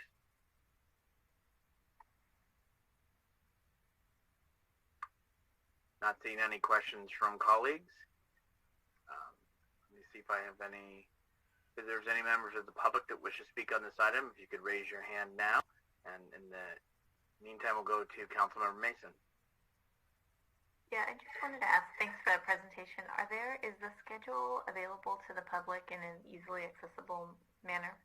Because this is a question I think we all get quite often. I don't believe it's, they're currently a website, and I think that might lend itself to distribution of information, but that is something that we could do. Thank you. Seeing no other hands up or other questions from colleagues, any action? This is a resolution. Mr. Chair, Mr. Salazar. looking forward to seeing my street get on that list, but I'll go ahead and make a motion to approve this resolution. I'll second. Motion Salazar, second Hamilton. Roll call, please. Councilmember Hamilton? Aye. Councilmember Mason? Aye. Councilmember Salazar? Aye. Vice Mayor Marty Medina? Aye. Mayor Rico Medina? Aye. Motion carries. Thank you to staff for everything this evening, all the reports and the work that's gone into the budget. For those that have been on the line too, we also have other staff that have been under the attendees, but they have been there who've been instrumental in putting this budget together with city manager, the director's son, and the team, and all the directors. Let's move on to item 8, comment from council members. Are there any members of the city council who have comments? Councilmember Hamilton. Yes, I just wanted to acknowledge sorry, I just had feedback. Okay, I'm good now. I just wanted to acknowledge last night there was a presentation given to the public on mountain lion safety. It was really, really well executed. I believe well attended virtually on Zoom, and I just wanted to commend staff. I understand Jennifer Dianos was the key staff member to pull that together, but I know that the team works as a team, and I just wanted to acknowledge everyone's hard work on bringing that important information to the community. That's it. Thank you. Thank you. Councilmember Mason. Thank you. Two announcements. Just one is a thank you to Max over at Atlas Pizza. He had a really nice reopening party that he hosted at Atlas. And by the close of the night, they had counted at least 170 people in attendance. And, you know, Max has been such a partner to the city of San Bruno. At the party was the San Mateo County Silicon Valley Convention and Visitors Bureau representative. The general manager of the Marriott Courtyard was there. The president of the Broadway Burlingame Business Improvement District was there. Max has really gone above and beyond to really highlight our downtown and what it offers. And I just want to make sure that I take the opportunity to thank him and thank everybody who took the time to come. It was such a warm event, and it was so nice to see everybody. We hadn't seen each other in a long time in person. I wanted to also just, in case members of the public don't know, the American Cancer Society's newest guidelines recommend that colorectal cancer screenings begin at age 45. The American Cancer Society expects an estimated 149,500 cases of colorectal cancer to be diagnosed in the United States this year, with about 52,980 people dying from the disease. This past week, a close family member of mine became part of that 52,980 individuals who lost their battle to cancer, the colon cancer.